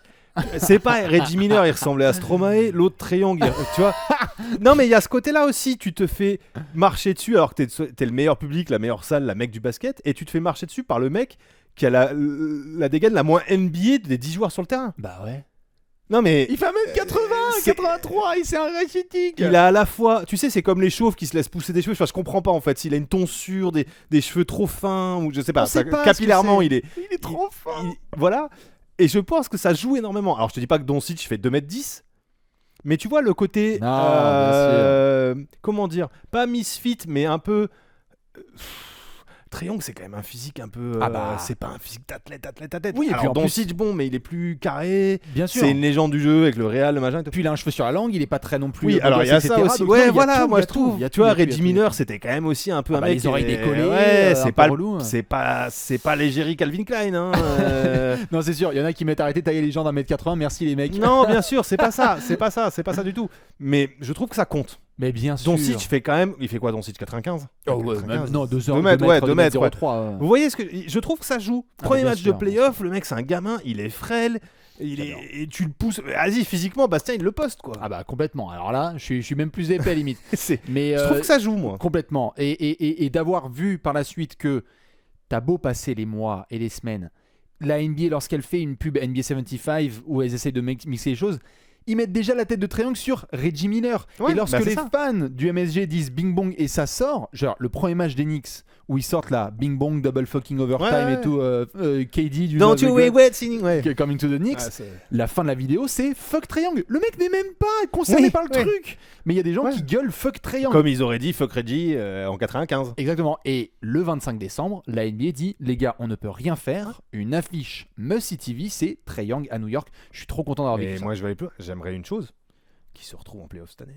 Ah bah. À voir comment. Comment. Faudrait qu'Atlanta pousse un peu. Mais vas-y, il y a un petit 3-6 là. Ah bah là. Je sais pas comment, mais.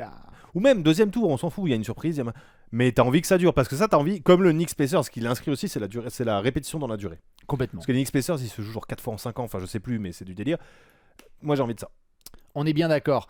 Avant de passer sur un petit morceau français, parce qu'on va pouvoir aussi parler de toute l'année 2021 en parlant des Jeux Olympiques, juste on pose la question au chat, Simon. Oui. Parce qu'il y a 3 moments chacun, là on en a balancé, mais on se disait que ce qui serait pas mal, c'est on laisse un peu les gens peut-être en dicter un ou deux, et puis on peut en parler rapidos. Ouais, carrément. Le chat, je pense qu'il y a des moments qu'on a oubliés ou qu'on a pas évoqués. Qu'est-ce qu'il y a là à chaud qu'on n'aurait pas pu Oui, dire, bah alors par attendez, exemple. ce qui est lié à l'équipe de France, On va y venir. On arrive. On va y venir. Le jazz leader de la NBA, c'est vrai qu'il y a les triple-doubles aussi de Westbrook à Washington qui a dépassé en total monsieur Oscar Robertson, hein, si je dis pas de bêtises. Ouais. C'était assez fort, mais bon. Ouais. Il y en a d'autres. J'essaie de voir le play-in de Ja Morant, ça c'était pas mal. Simmons et le choke des Sixers. Alors voilà. Oh là là. Moi, c'était moment 4, on va dire. Ouais. Ben Simmons. Le moment précis. Non, alors moi, les confs d'après-match, j'ai rarement vu ça. Les confs de Embiid et Rivers, j'ai rarement vu une équipe péter en vol en live devant la télé. Parce que depuis, et on verra, les gens, quand on disait c'est fini pour Simmons, il y en avait pas mal qui disaient non, vous exagérez et tout. Bah, il rejouera pas aux Sixers, hein. Ça paraît très compliqué. Fin du process. J'ai rarement vu un coéquipier, un coach aussi peu défendre un mec. Alors ok, il a choke, mais pour moi, il avait le bouc émissaire parfait parce que c'est pas qu'à cause de lui que Philadelphie se rate. C'est le principal fautif. Oui, voilà, j'aime pas ce terme. On a parlé du point, mais alors un lay-up. Mais je suis désolé. Depuis quand? Enfin bref, on va pas. Mais Doc Rivers, il est spécialiste. Ouais, mais ça se fait pas. Franchement, ça se fait pas. Enfin, si tu t'appelles Doc Rivers, Embiid encore. Mais vas-y, coach, tu dois pas prendre ton joueur, le jeter. C'est pas pour faire un running gag bus, mais tu vois, le jeter sous le bus. Ah ouais, non. Moi c'est un moment. Honnêtement, c'est pas la série. Alors que Philadelphie perdent contre Atlanta, surprise et tout. Normalement, ils doivent pas. Bon, mais alors la manière, le cas Ben Simmons et les confs d'après-match, le truc de genre, je sais pas. Vous pensez que vous pouvez jouer il y a tellement de façons de répondre, de contourner le problème, de dire est-ce que c'est pas le problème, c'est pas le seul problème, tu vois, ou j'en sais rien, mais pas dire ça. En gros, je sais pas. Si une équipe avec Ben Simmons Jr. joue le titre, franchement, je sais pas, c'est pas le moment de répondre et tout. Allez, moi je vais en vacances. C'est vrai que les confs de presse étaient un peu flippantes. Donc Ben Simmons, c'est évidemment un gros steak. Et en plus, ça a duré tout 2021 parce qu'on en parle depuis le mois de juin. Il n'y a pas une semaine sans qu'on parle de Benny Hill, comme on dit. Je vois que certains dans le chat ont parlé évidemment de monsieur Nikola Jokic qui est devenu MVP. C'était un grand moment aussi de voir le Joker prendre ce trophée. C'était dingo. Malheureusement, en playoff, ça s'est pas bien terminé. Mais de le voir quand même autant dominer, c'était fort. Le premier tour contre Portland et tout, c'était.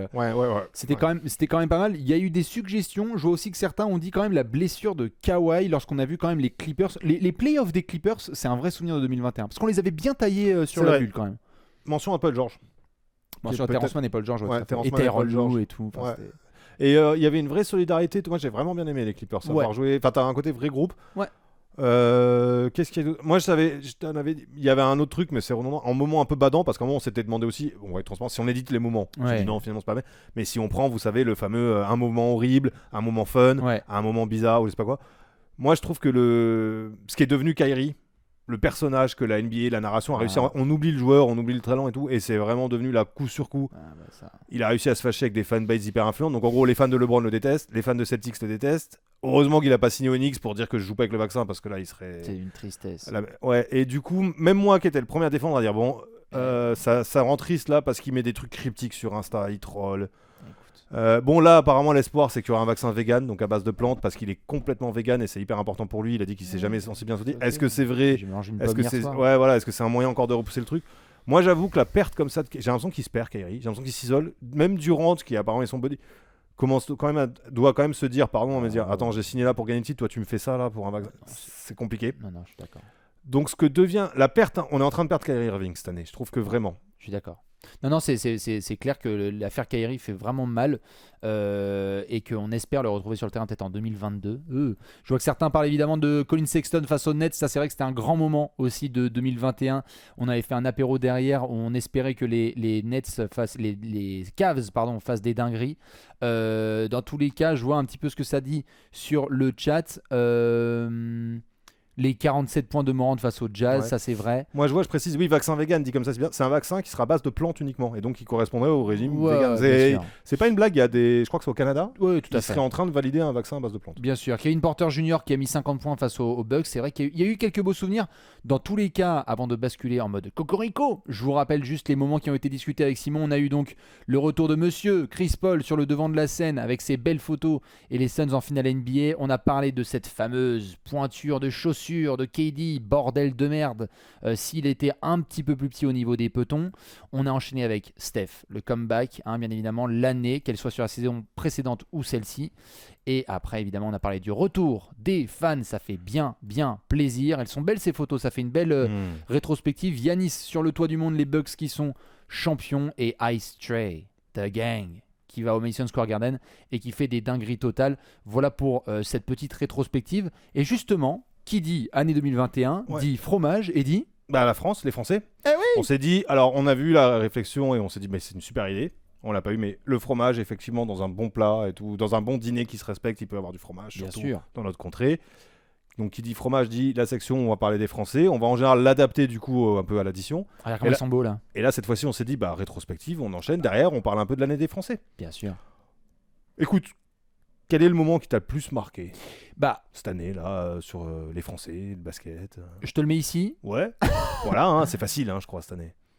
Nicolas Batum, dehors, mais cette image, mais en fait, j'aimerais l'imprimer en 8000 sur 57 et l'encadrer. Mais France-Slovénie, mais l'ambiance, mais quasiment 20 000 personnes en direct avec nous. Mais la dinguerie, on ne comprenait rien de ce qui se passait. Moi, c'est ce contre et c'est cette équipe. Parce que les gars n'étaient pas forcément attendus et on en parlait en off tout à l'heure, Simon. C'est pas comme si la prépa avait été dingue quand même. Bah c'est ça, on s'est refait un peu le planning ou le calendrier. Le plano, le tanning, tout à fait. Petit lapsus, pardon. Mais en gros, avant les JO, on oublie un peu, mais il y a les matchs de préparation qui sont assez inquiétants. Il y a 2 matchs contre l'Espagne où t'es pas là. T'es pas. Caca. Tu sens que l'Espagne est vraiment au-dessus de toi. Caca culotte. Donc tu te dis, ils ont plus de chances de médaille que nous, en fait, ils nous dominent. Et t'as un match, si je dis pas de bêtises, c'est ça, hein, c'est un match de prépa joué un peu par-dessus la jambe. À domicile, en arrivant à Tokyo, parce que les matchs contre l'Espagne sont un à Malaga, un à Paris. Ils arrivent au Japon, ils font le voyage, ils jouent le Japon. Ils arrivent à Tokyo, donc ils jouent le Japon, ils perdent. Les JO sont juste après, et moi je me rappelle que comme le premier match c'est les States, tu te dis, un dimanche, 3 matchs de prépa, 25 juillet. T'entames par les States, attention à pas se prendre une pilule de 40 points et être déjà la tête dans le sac au niveau du moral et tout, parce qu'on a quand même une vraie chance de médaille normalement, mais voilà, faut bien débuter. Alors je parlais pas de victoire, mais d'être dans le match contre les États-Unis. Et là, bah, d'entrée de jeu, Damian Lillard, pull-up, let's go mec, c'est foutu. On les termine. Ouais, non, c'était fou. De battre Team USA en opening de Jeux Olympiques, c'est vrai que c'était fou. Et la suite du parcours va être. Enfin, on va être high pendant 2 semaines en fait. Ouais, puis il y a tout. C'est-à-dire qu'il y a les performances sur le terrain. Ça va jusqu'au compte de Batum. Bon, la finale c'est particulier la finale parce que c'est vraiment cette formule, tu sais, mais si près si loin. Là, elle est parfaite pour ça. Elle est un peu convenue cette formule, mais.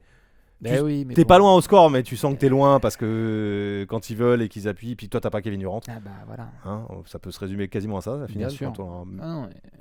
Schématisons un peu. On a fait de notre mieux, mais il était 4h du matin, on n'en pouvait plus, on avait participé à ce truc, c'était fou.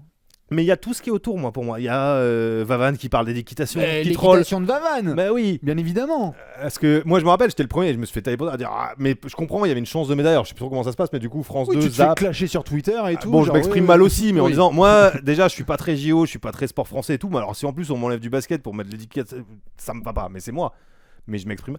Mais du coup, Vavan qui est aussi un peu genre, vous allez pas mettre du cheval, mais hein, les gars, j'étais content. Imaginez, forcément, à titre personnel, j'étais content. Il y a aussi tout ce que ça crée parce que plein de gens à ce moment-là, faut se rendre compte, nous on bouffe de la NBA en intraveineuse, mais il y a plein de gens qui regardent les JO, qui regardent pas forcément autant de sport à l'année que nous, qui plus est du basket, et qui du coup découvrent un peu tout ça. Et on se rend compte, alors notamment auprès de gens un peu plus lambda, mais moi je me rappelle discuter avec mon beau-père, l'équipe est hyper attachante. Elle crée aussi cette équipe de France de basket. Sûr. Elle était hyper attachante pour plein de Français, pour plein de gens.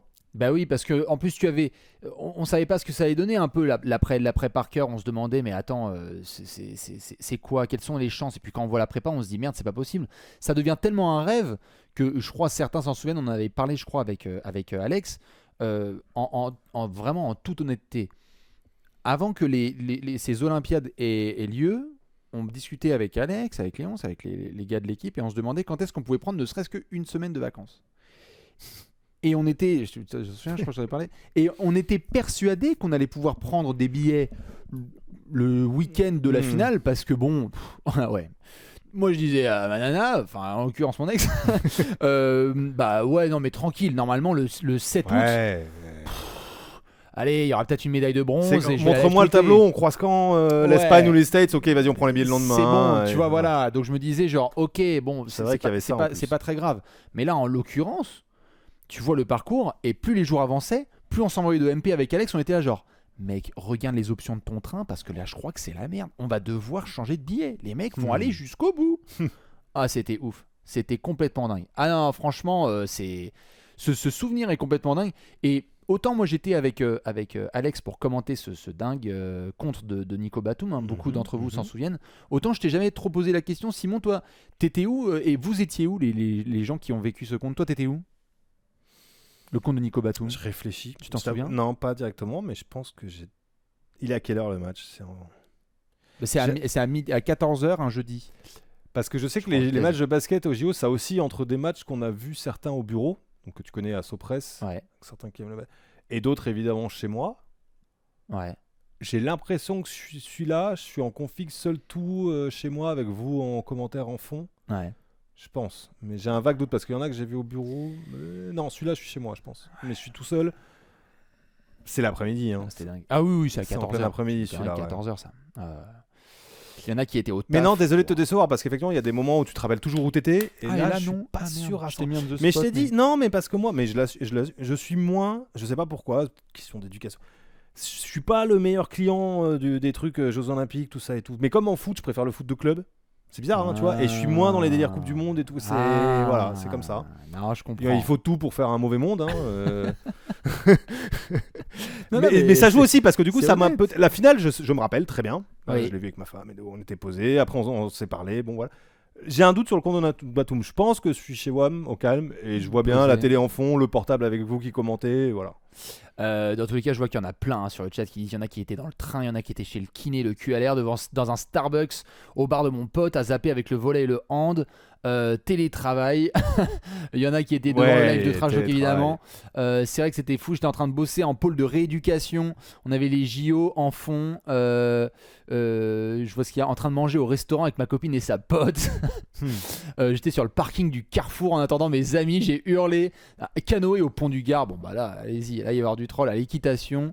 J'étais en train de déféquer magnifique à l'aéroport de Amsterdam en rentrant de Dubaï. Bon c'est un peu de la dinguerie, mais c'est vrai que c'est impossible de faire la rétrospect sans parler de ce compte de Nico. Il fallait bien qu'on en parle. Je rappelle évidemment le menu, parce que si je dis pas de bêtises, on va pouvoir enchaîner. Non, il y avait une petite mention, une dernière que tu voulais faire sur l'année française quand même, parce qu'il y avait un petit truc que tu voulais parler. Bah moi, il y avait quand même un truc qui m'a marqué, donc on en revient à un truc plus club, mais et on revient aux Knicks. Quand même, le recrutement de Knicks ambitieux, qui choisissent vraiment Fournier, et nous, qui était un peu son rêve de jouer aux Knicks, il l'avait un peu sous-entendu ça et là, dans des interviews notamment à des médias français. Bien sûr. Mais voilà, et que ça se réalise, que après Boston et tout, avec son agent, ils font le taf, ils signent donc aux Knicks. Que les Knicks choisissent comme ça Fournier comme avec Kemba qui est l'enfant du pays, mais autre recrue majeure après une saison de playoff. C'était ouf. Moi je trouvais ça dingue, et puis après on le voit, il fait le tour de la ville, il va visiter les trucs, il est assez vite dans les talk shows new-yorkais et tout, ayant un affect particulier comme tu le sais pour la ville de New York et la connaissant quand même un peu. Moi ça m'a fait quelque chose, parce que je trouve que en fait justement ça a enlevé sa dimension française. C'était vraiment le joueur NBA. Lui il était vu comme l'arrière des Nuggets, le truc de Magic, le prince, mort champagne et tout, recrue des Knicks. Et je trouve qu'il était bon en plus, Evan. Il était beau, bien présenté, il fait bien les médias et il y avait un truc, sa conf de presse, il est espiègle en plus. Je sais plus ce que c'est exactement, mais je crois qu'il casse, qu'il fait du judo et qu'il va casser la gueule à un mec. Tu vois, mais il a cette. Il dit non, j'ai pas fait trop de judo, mais t'inquiète que je peux te botter le cul. Ouais, c'est ça. Voilà. Il a ce truc taquin. Moi, j'aime bien que les Français on se représente un peu comme ça aussi, mais il a ce truc très urbain parce que c'est quand même un parigo. Ça m'a beaucoup plu et ça m'a fait quelque chose de voir que c'était par rapport à la NBA que j'ai connu petit et tout. Ça passait comme une lettre à la poste. Tu vois, le fait que, oui, c'est un Français, on s'en fout en fait. Là, on est dans le décorum NBA. Le mec, c'est l'arrière des Magic, il est bien, on veut un arrière. On le recrute, il colle bien à la mentalité new-yorkaise. Pourquoi ? Parce qu'il est dur, tout ça et tout. Moi, j'aimais bien ça. J'aimais bien les quelques jours là autour de sa signature. Et tout le débat qu'il a fait sur Twitter autour de quel numéro il va porter et tout, on savait pas. C'est vrai qu'il y a un côté un petit peu fantastique. Je vois que certains ont mentionné, évidemment, j'en ai pas parlé, mais les garçons et les filles aux Jeux Olympiques, évidemment. Parce qu'on a eu l'équipe masculine et féminine. C'est vrai que c'était un beau parcours. Les Français, en tout cas, nous ont pas mal régalé. Impossible de ne pas parler d'un nouveau trophée de défenseur de l'année pour Rudy. Ça, c'était chouette. Batum qui est super aux Clippers. Le comeback de Nico Batum, tout à fait. Ça aussi. Aux Clippers, après tout ce qu'on lui avait reproché et critiqué chez les Hornets. Voilà un petit peu pour cette rétrospective. Ma foi, c'était bien comme il faut. Hein. Oui. On a bien fait le tour de cette belle année 2021. On va pouvoir aborder 2022 gentiment. On est encore sur un gros repas, Bastien. On a 1h20 de. On est bien à table. J'espère que vous êtes bien avec nous. On est bien à table. Hein Oui. Oui, les gens sont bien avec nous. Bien sûr, bien sûr. Voilà.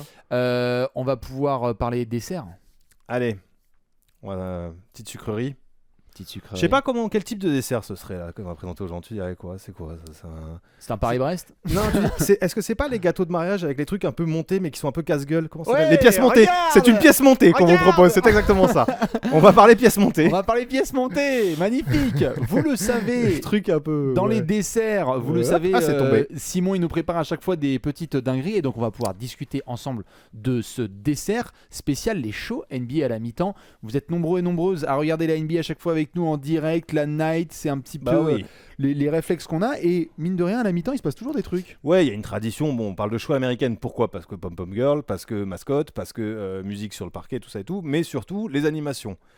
Et donc on voit, il y en a déjà dans le chat qui parlent de la GOAT, effectivement, les animations américaines, et puis vous avez vu les photos, Bastien a montré déjà un petit peu de quoi on va parler. Madame. Voilà, il y a tout une tradition, bien sûr, de performeurs, donc souvent des gens qui viennent on va le voir, mais du vrai monde du cirque en général ou des acrobaties, qui viennent se produire sur les terrains de NBA, aussi de NCAA, etc. Et tout. Bien sûr. On en a retenu quelques-uns, les plus, je pense, à mon sens, on va dire, peut-être pas les plus intéressants, mais en tout cas... les plus mythiques. Voilà, en tout cas ceux qu'on a retenus. Bien sûr. Alors qui est premier? C'est-à-dire pardon. Dans ton ordre, tu as envie de parler? On va parler en premier, oui, pardon, j'ai bugué. Je t'en prie. En premier, on va parler de Red Panda. Honneur aux dames, et puis je pense que c'est le truc le plus marquant, c'est quand même, je pense que tout le monde, tu sais, c'est les fameuses phrases genre ah oui, les animations de NBA, t'as un moment elle pour dire ah oui, c'est là où l'autre elle met des assiettes sur la tête. La meuf sur un monocycle qui met des assiettes sur sa tête. Je veux dire, dès qu'on la voit, on se dit what the fuck quoi. Bien sûr. Donc Red Panda.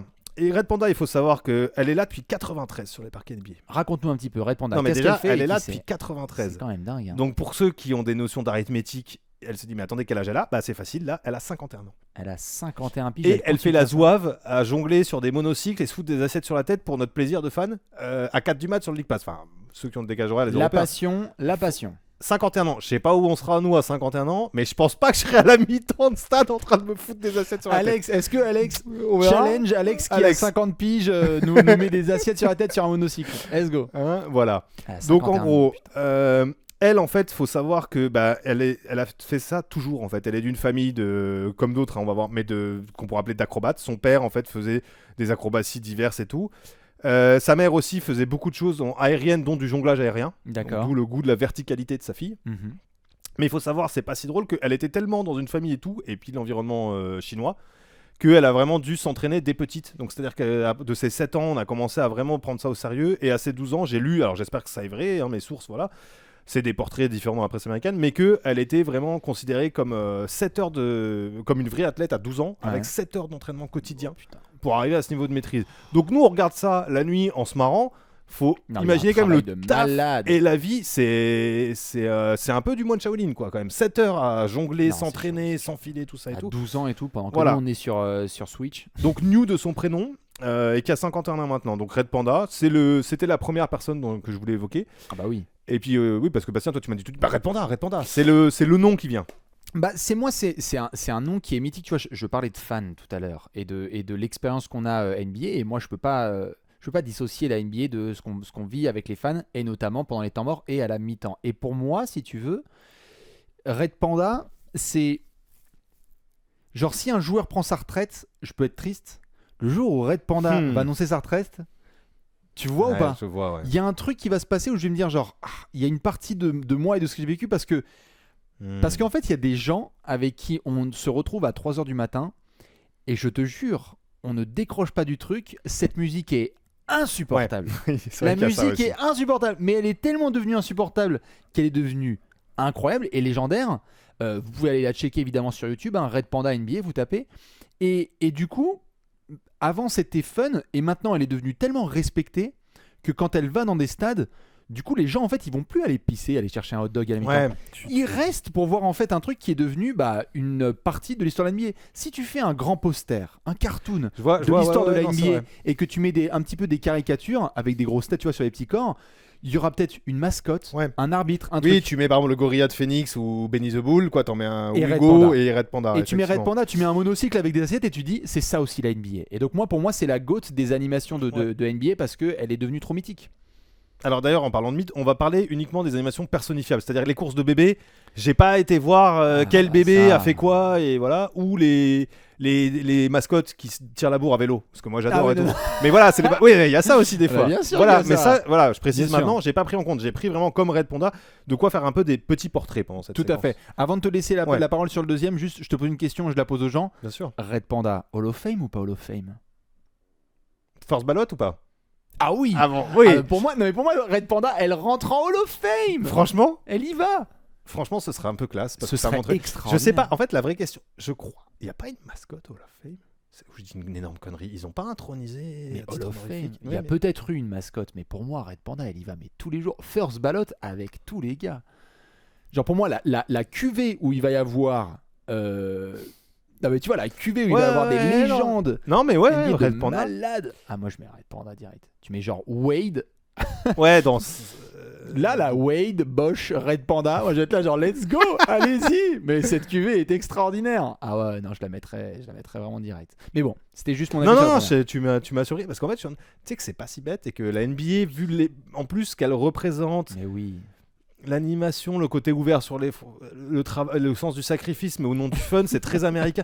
Tu sais qu'il pourrait être capable. Hein. Mais bien sûr. Franchement, il pourrait être capable. Je vois, il y a Axaba Gaming qui dit juste une femme qui jongle avec des assiettes sur la tête en faisant du monocycle, Hall of Fame tous les jours. Voilà, on est bien d'accord. Qui tu voulais mentionner? L'Amazing Zladek. Amazing Zladek. Ta. C'est lui.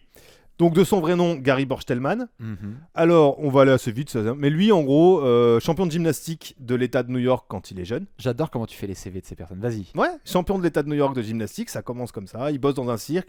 Pour les connaisseurs, c'est le Royal Hanford. Ouais. Mais tout ça, parce que comme vous voyez sur les images, lui non plus n'est pas tout à fait un genou. Ouais. Tout ça, ça a plus de 40 ans. Parce que Gary, il est né en juillet 58. En 58. Et normalement, il devait arrêter. Et c'est là où ça devient 1958. Ouais, 1958. Ok. Et arrête, j'ai appris que les jeunes, ils disent les 1900 maintenant pour tous les gens, mais en 1900. Arrête. Si, c'est vrai. Mais arrête. Non, ils disent Mais les je les 1900. emmerde. Et parce que t'es né en 2000 maintenant, et ils ont 20 ans, et bref. Et il est passé 58. à. Pardon, vas-y, je te laisse Et lui, il continuer. avait promis alors, d'arrêter vers 55 ans, donc 58 et 55, donc il devait arrêter il n'y a pas si longtemps. Mais non. Et il pousse le truc, il devait arrêter il y a, je sais pas, 7 ans, là, à peu près, un truc comme ça. Il a dit prolonger le plaisir, parce que 65 ans. Là, on le voit, oui, il a fait du. Aux États-Unis, il est connu, hein, il a fait du American. Comment ça s'appelle ça? American Got Idol. Talent, quoi, Ouais, American Idol. ouais. Voilà, il pousse que 65 ans, mais il a commencé, là, j'ai vu il y a pas longtemps, il fait des déclats en disant bon, il fait gaffe, parce qu'il a 63 ans. Et il se dit ce serait con de pousser ce 65 et que l'accident arrive maintenant parce moi, qu'il est, ouais. il est à une chute de. Enfin. Ah, moi, il y a 2-3 fois là récemment Ouais, où j'ai fait genre ouais. oh, ça tremble. Et peut-être qu'il va Oh là arrêter. Moi, c'est pour ça aussi que je voulais parler de lui. Ça me paraît, vu ses déclats, pas impossible qu'il arrête là. En tout cas, il a 63. Je sais. Il est né en juillet, donc il aura 64 cet été. Est-ce qu'il fait encore une saison? Moi, je ça sais va me pas. faire quelque chose, hein, pareil. Hein. Ouais, Amazing Zladek. Quand t'as mis sur Twitter le menu, j'ai vu que des gens tout de suite pensaient à lui. Mais oui, Zladek, C'est le mec qui monte sur les chaises. Voilà, c'est le vieux qui monte sur les chaises, hein, pour simplifier, ceux qui mettent pas un nom derrière la personne. bien évidemment. Et puis moi, il y a un truc qui me fascine, c'est le. On a mis. T'as son Instagram? Tout à fait. Je vous montre l'Instagram de l'Amazing Zladek. Voilà. Alors c'est là où c'est marrant. Le mec, voilà, ça a une page Instagram, ça se produit. Et quand tu fouilles un peu, tu te rends compte que bah c'est un boulot. Donc en fait, le mec, je dis pas que c'est un galérien, voilà, mais il se produit ailleurs. Donc on peut. Tu te rends compte que c'est pas du tout que la NBA. Nous, on voit ça que le Prism NBA. Ah bah bien sûr. Mais c'est des gens qui vont se produire dans des trucs plus ou moins cool. Bien En dehors sûr. de la NBA. Avec un fan mythique des Sixers, là on le voit, ouais, bien sûr. Non, il est vraiment partout. Il fait partie, pareil, des légendes voilà. de la NBA. Mais il est connu principalement pour les animations au mi-temps NBA. Ouais. Et lui, il fait vraiment partie du décorum, Tout à fait. comme Red Panda. Ouais, complètement. On voit un Zladek, maillot, là, Zladek, voilà. Il fait partie tout à fait de ces personnes bien connues dans l'histoire de la NBA. Je sais pas s'il ira Hall of Fame, hein, lui. Mais en tout cas, c'est vrai qu'il est quand même mythique. On devait le mentionner, quoi. Puis il a un Instagram, moi, rien que ça m'éclate en fait. Enfin, L'insta je de pense pas Zladek. forcément, mais logique qu'il a un Instagram, mais voilà, c'est marrant. L'insta de Zladek. On enchaîne. Ouais, avec le gros morceau de ce diaporama, on va Oui. pas se mentir, qui sont le couple Arestov. Alors, Comme le c'est nom qui, l'indique, on est plutôt originaire d'Europe de l'Est, voire de Moscou. Donc les Arestov. Attention, ça va Ouais, être original. alors on commence, ça c'est Simon, je vous présente. Ah bah qu'est-ce que tu fous là, Simon? Voilà, c'est Simon, alors pas le professeur, mais Simon Arestov. Ouais. Et on voit derrière une jeune femme, derrière comment ça s'appelle?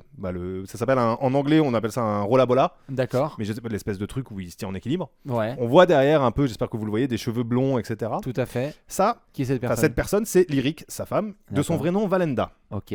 Donc je vais juste. Bonjour Valenda. Voilà. Avant d'attaquer retenez le nom Valenda. Mais on va juste parler de Simon vite fait. Simon Arestov, il est originaire de Moscou, il est né là-bas.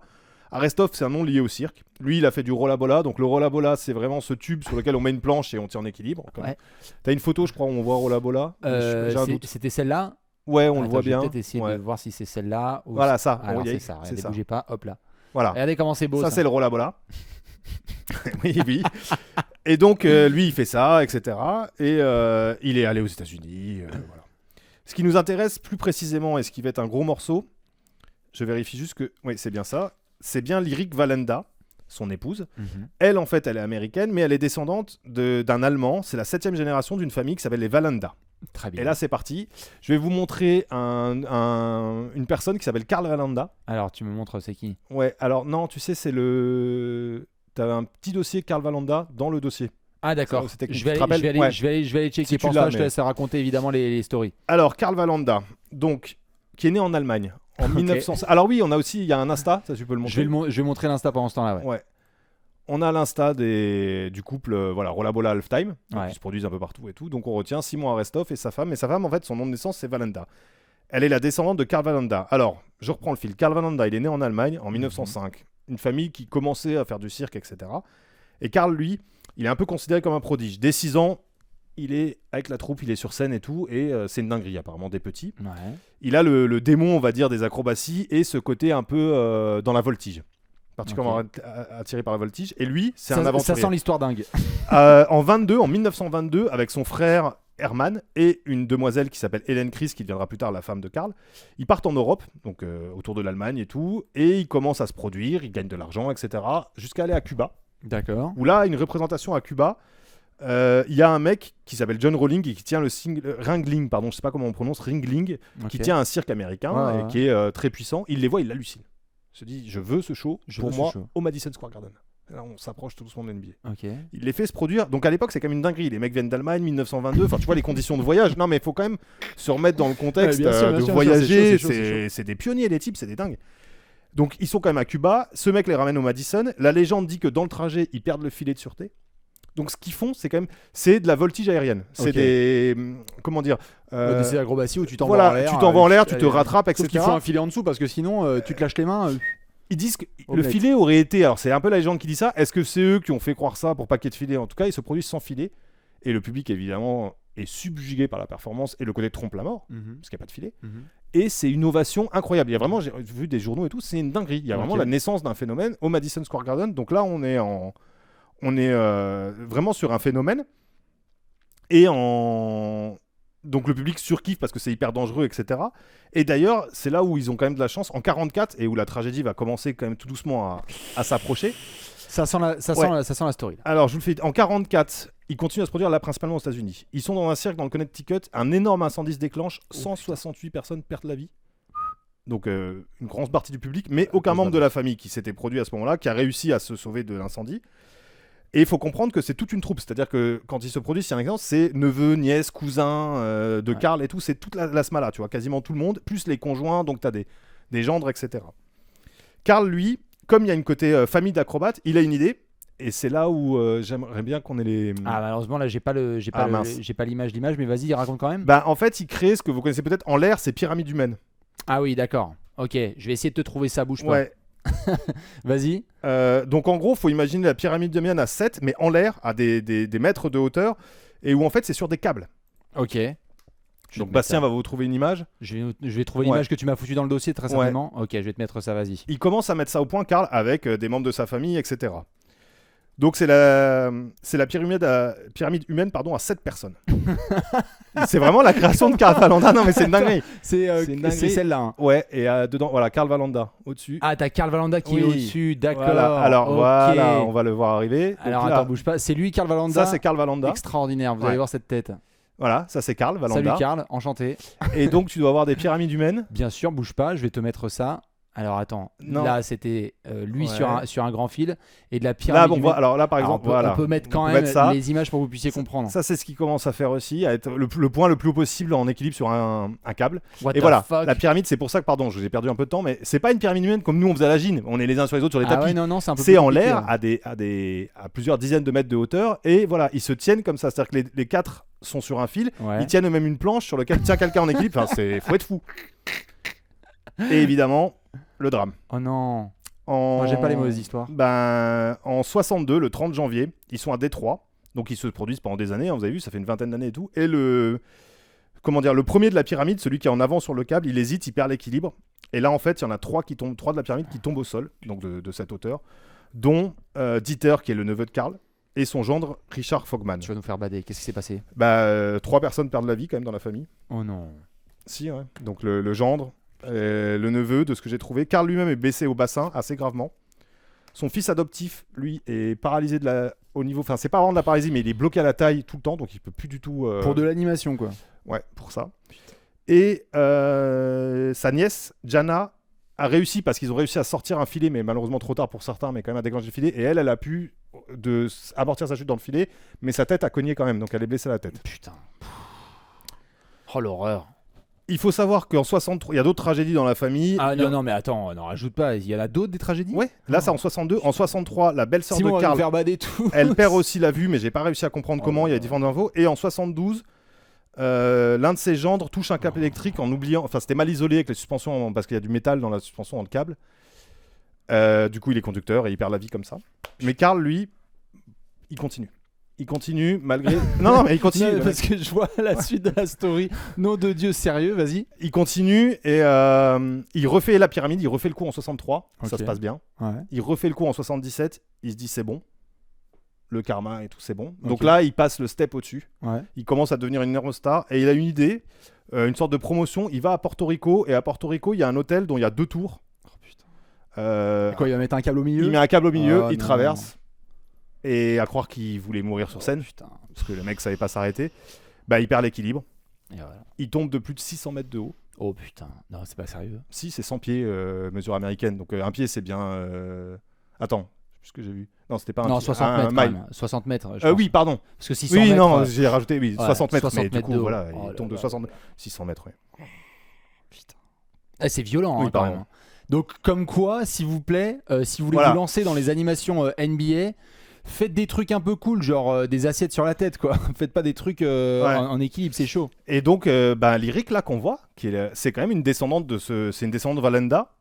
Faut savoir aussi, pour la petite histoire, pour finir, le petit-fils de Karl est devenu très connu, Nick, aux États-Unis. C'est-à-dire que lui, il a traversé sur un câble et c'était retransmis en direct sur NBC en 2008. Il a fait le record le plus long sur un vélo. Ok, ouais. En longueur, il a traversé par-dessus les chutes du Niagara aussi sur un câble, c'était sur ABC. Mhm. Enfin, c'est un délire, un peu comme les David Copperfield et tout, tu vois, c'est retranscrit et tout, c'est une énorme star. Et aussi parce que aux États-Unis, c'est connu ce nom parce qu'il y a eu la tragédie. Il y a beaucoup d'articles, etc. Moi, j'avoue qu'avant C'est de un faire nom ça, plus connu que. j'avais on un pense, tout petit peu entendu parler de ça. Ok. C'est en retombant par hasard. Je connais pas du tout. Voilà. Mais la famille Velanda, c'est du... Et c'est vrai que je voulais aussi parler de ça. Alors, pardon, c'était un peu bordélique parce que c'est une longue histoire. Mhm. Mais parce que pour se rendre compte que derrière ces performeurs ou ce fun, Ah bah, y a c'est des livres, familles du cirque et des acrobaties. Et on oublie, mais surtout dans le XXe siècle, c'était des conditions, c'était des vrais trompes-la-mort, les mecs. Hein. Ah bah tu m'étonnes, on met même pas de filet en dessous, c'est la galère, alors si tu te trompes, tu te trompes quoi. C'était Ouais. pas la même qu'aujourd'hui, on met vraiment de la sécurité dans tous les sens. Bon, je pense que sur la NBA, ils ont essayé d'être un petit peu légers là-dessus. Il y en avait un quatrième que tu voulais Oui. mentionner. Oui, alors Quand même. désolé parce que c'était un peu badant, mais je trouve que c'était quand même intéressant. J'espère que. On va changer de mood là. Là, on va Vraiment. changer de mood. Voilà. Ah, Je vous présente. Si ça c'est pas Si beau. ça n'est pas un changement de mood, ça, je vous présente Christian et Scooby. Magnifique. Alors, vous devinerez qui est Christian, qui est Scooby. Bah Christian c'est le mec. Scooby, Je c'est vous laisse deviner. Vous avez Scooby en bas, il y a Christian au-dessus. Oh le rire nerveux. Ouais, il Oh fallait là changer là. d'ambiance. Ouh. Voilà, du Christian et du Scooby. Hey, il est musclé hein Scooby, hein, putain. Scooby, là, voilà. Donc, Scooby. Attends, parce que moi, il faut que je fasse ma chronique. Toi, tu Vas-y, rigoles. mais- Vas-y, Alors, je on va t'intéresse. s'intéresser à Christian. Oh, putain. Christian, de son vrai nom de famille, Stoinev. J'espère que je prononce bien. Donc, ça sent encore l'Europe de l'Est. Originaire d'un père bulgare, Ivan. Ivan est quitté. On a perdu Bastien, je vous avoue. Vas-y, va jusqu'au bout, s'il te plaît. Ah, c'est une épreuve. Ivan. Donc, Ivan, le papa, a quitté la Bulgarie pour l'école du cirque et pareil, voyager et tout. Donc, le père de Christian. Christian, lui, est né en Floride, à Sarasota, donc de papa Ivan, et de sa mère, Maritza, je ne sais pas prononcer son nom de famille, Ataïde, qui est elle aussi du métier. La famille Ataïde, c'est l'une des familles les plus célèbres du cirque au Mexique.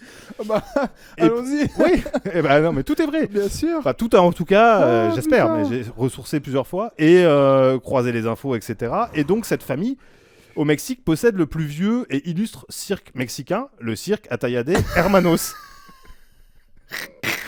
Et donc Christian, voilà, ses 2 parents, donc bulgares et d'origine mexicaine, sa mère est de la famille de la plus grande du cirque mexicain.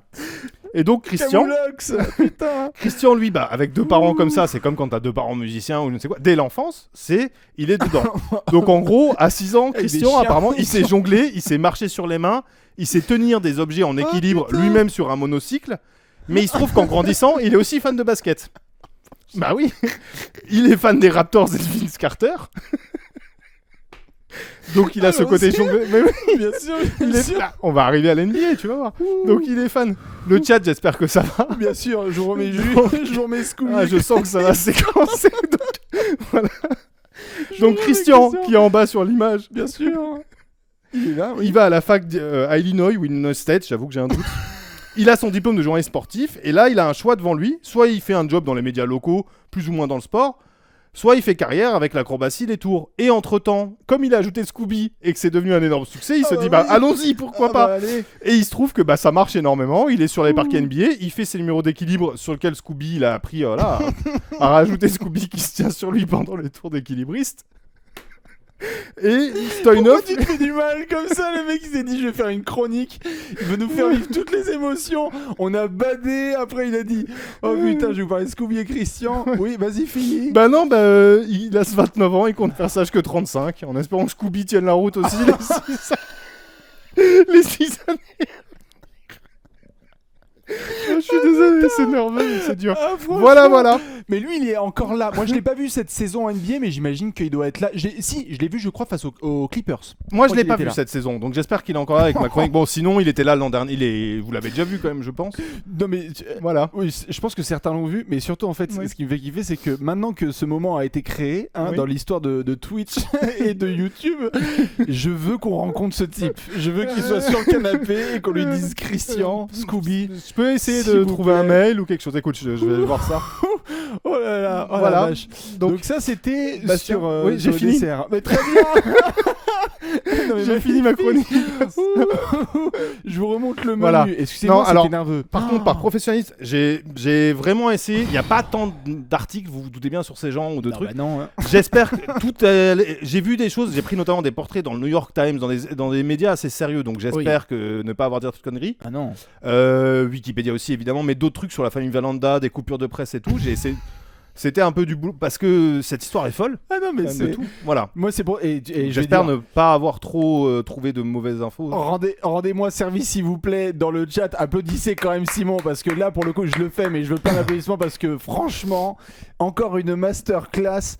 Total, on avait fait les maillots, les Jersey City Edition. Là, cette fois, on s'est fait une demi-heure. Pièce montée en dessert. Là, c'est le dessert total. Magnifique. Alors, celle-là, ça va être une séquence parce que Simon et Scooby. Alors là, ça, je n'en peux plus. Ah, vraiment, le crack total. Et il y a le chat qui est bien d'accord. Voilà. Oh putain, on est bien là. On est bien. En fait, c'est maintenant que c'est compliqué pour moi parce que c'est fini, là. tu vois. Non, mais c'est bon. On va respirer un coup. Vous pouvez imaginer aussi rétrospectivement, et ceux qui seront sur YouTube, dites-vous que moi je savais que j'allais faire ça. Donc on est là, oui, Kemba. Est-ce qu'il m'a dit en off? Moi je sais depuis le début qu'à un moment je vais devoir vous dire, les autres ils montent, ils se cassent la gueule, il y a 3 morts. non, on rigole pas. Voilà. On rigole pas. Et donc moi je savais que j'allais devoir faire ça depuis. Oui, c'est quoi ton deuxième moment de l'année, Bastien et tout? Oui, voilà. Tu vois? Non, je comprends. Écoute, moi j'étais content qu'on parle de Red Panda. Oui. J'étais content qu'on parle évidemment de ces légendes parce que ça fait partie du décorum et je peux te dire que là, il y a quelques légendes qui sont en direct avec nous là et qui ont regardé replay. La prochaine fois que vous allez regarder Scooby et Simon, alors là, ça va être incroyable. Waouh, ça fait du bien. Oui, merci, ça fait du bien. Ça fait du bien aussi de se lâcher un petit peu. C'était le dessert. On va passer évidemment au café. On va terminer sur cette note. Bon, on va encore faire 2 heures, comme quoi. Rediscute pour voir comment réduire le truc. Parce que je peux vous dire, on a taillé dans le conducteur tout à l'heure en se disant non mais là c'est trop. Ouais, on a ça va faire 2 heures. moitié. Bien, on taille. Là tu crois, oh oui, ça devrait aller, ça devrait faire une grosse heure. Oui, bon, voilà. Bah non, ça fait 2 heures, mais c'est comme ça. On est tous ensemble. Je veux rien savoir. On vient de vivre la meilleure séquence live de Trash Talk. Je chiale, me dit Onlyax évidemment. Onlyax, c'est que des cœurs. On a fait les desserts. On va finir avec le café. Allez. On va se mettre dans une autre ambiance parce que là sur ce petit café de fin de ça, tu peux te lâcher hein. On voulait juste terminer sur une note un petit peu de Noël ensemble pour pouvoir débattre parce que vous savez on aime bien, on a parlé de musique la dernière fois, on voulait juste se mettre dans l'ambiance Noël et des films. Il y en a qui disent c'est mieux 2 heures, écoutez c'est parfait, on va terminer justement ce dernier quart d'heure avec juste un petit débat sur le GOAT des films de Noël. On sait qu'à chaque fois la période de Noël on aime bien se mettre dans son canapé ou dans son lit et on regarde un classique. C'est quoi votre classique? Simon, tu voulais ouvrir un petit peu le sujet là-dessus? Ouais, parce que déjà, il y a films de Noël et films de Noël. C'est-à-dire qu'il y a les films dont Noël. C'est vrai qu'on a envie de rigoler tout le temps maintenant. Non, c'est bon. Il y a les films de Noël dont c'est le sujet et il y a les films entre guillemets qu'on se mate à Noël. Tout à fait. Moi, je suis pour parler des films dont Noël fait partie. D'accord. Du film. Moi, plus, je vais en parler tout cas, pour moi, un peu... film de Noël, c'est il y a Noël dans le film. Tout à fait. On va pouvoir débattre aussi un petit peu de ceux pour qui c'est juste Noël tout court. Je vois que certains mentionnent déjà, par exemple, du Maman, j'ai raté l'avion, qui est évidemment lié à Noël. Ouais, voilà. Mais on a aussi certains films où c'est parce que l'ambiance, elle est de Noël, on les regarde. Parce que, par exemple, pour tout de suite donner un exemple, moi, j'adore pendant les fêtes regarder Un jour sans fin. Oui, je vois. C'est pendant l'hiver parce que c'est la journée du 2 février, je crois, qui se répète en boucle. C'est pas un film de Noël, c'est pas Noël. Bah non, c'est pas Noël. Voilà. C'est sûr. Je mets quelques exemples là dont tu étais en train de parler. Donc nouveau diaporama. J'ai mis, tout à fait, magnifique. J'ai mis bien évidemment Maman j'ai raté l'avion. Ici on a un classique pour ceux qui le connaissent pas évidemment. Le Père Noël est une ordure. Moi j'ai mis un petit mix parce que les Harry Potter. C'est pas très Noël, mais Dieu sait si je les regarde à cette période de l'année. On a un sacré gizmo. Les Gremlins, bien sûr. Les Gremlins qui sont là. On a bien évidemment Charlie et la chocolaterie. Je crois que c'est à peu près tout ce que j'avais mis comme image. Je vois dans les Sorts dalmatiens effectivement. C'est à Noël. Il y a tiens, regarde, il y a une dernière image. Regarde. Voilà, alors quoi ça, derrière c'est un plan dans Die Hard. Alors je pense que c'est le premier ça.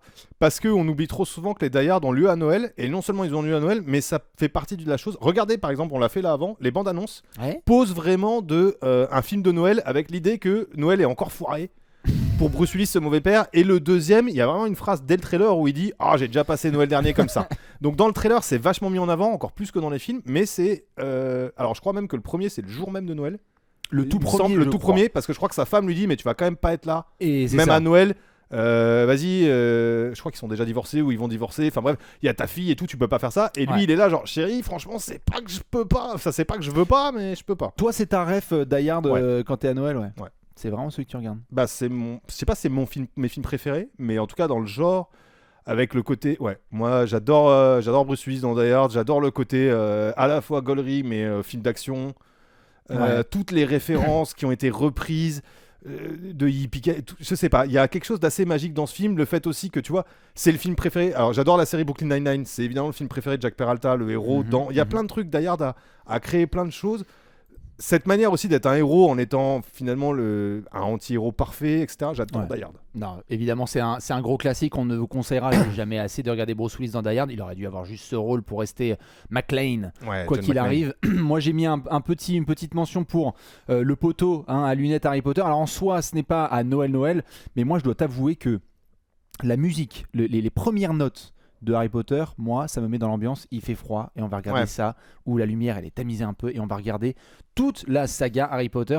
Je me fais un gros kiff évidemment chaque année parce que je sais pas, il y a un truc un peu magique, c'est vraiment l'ambiance qui va avec. Il y a un petit peu de neige aussi, je crois que c'est dans le 2 ou le 3 où c'est un petit peu en mode de ouf chocolat chaud et c'est parti. Voilà, il y en a qui savent se faire toute la série.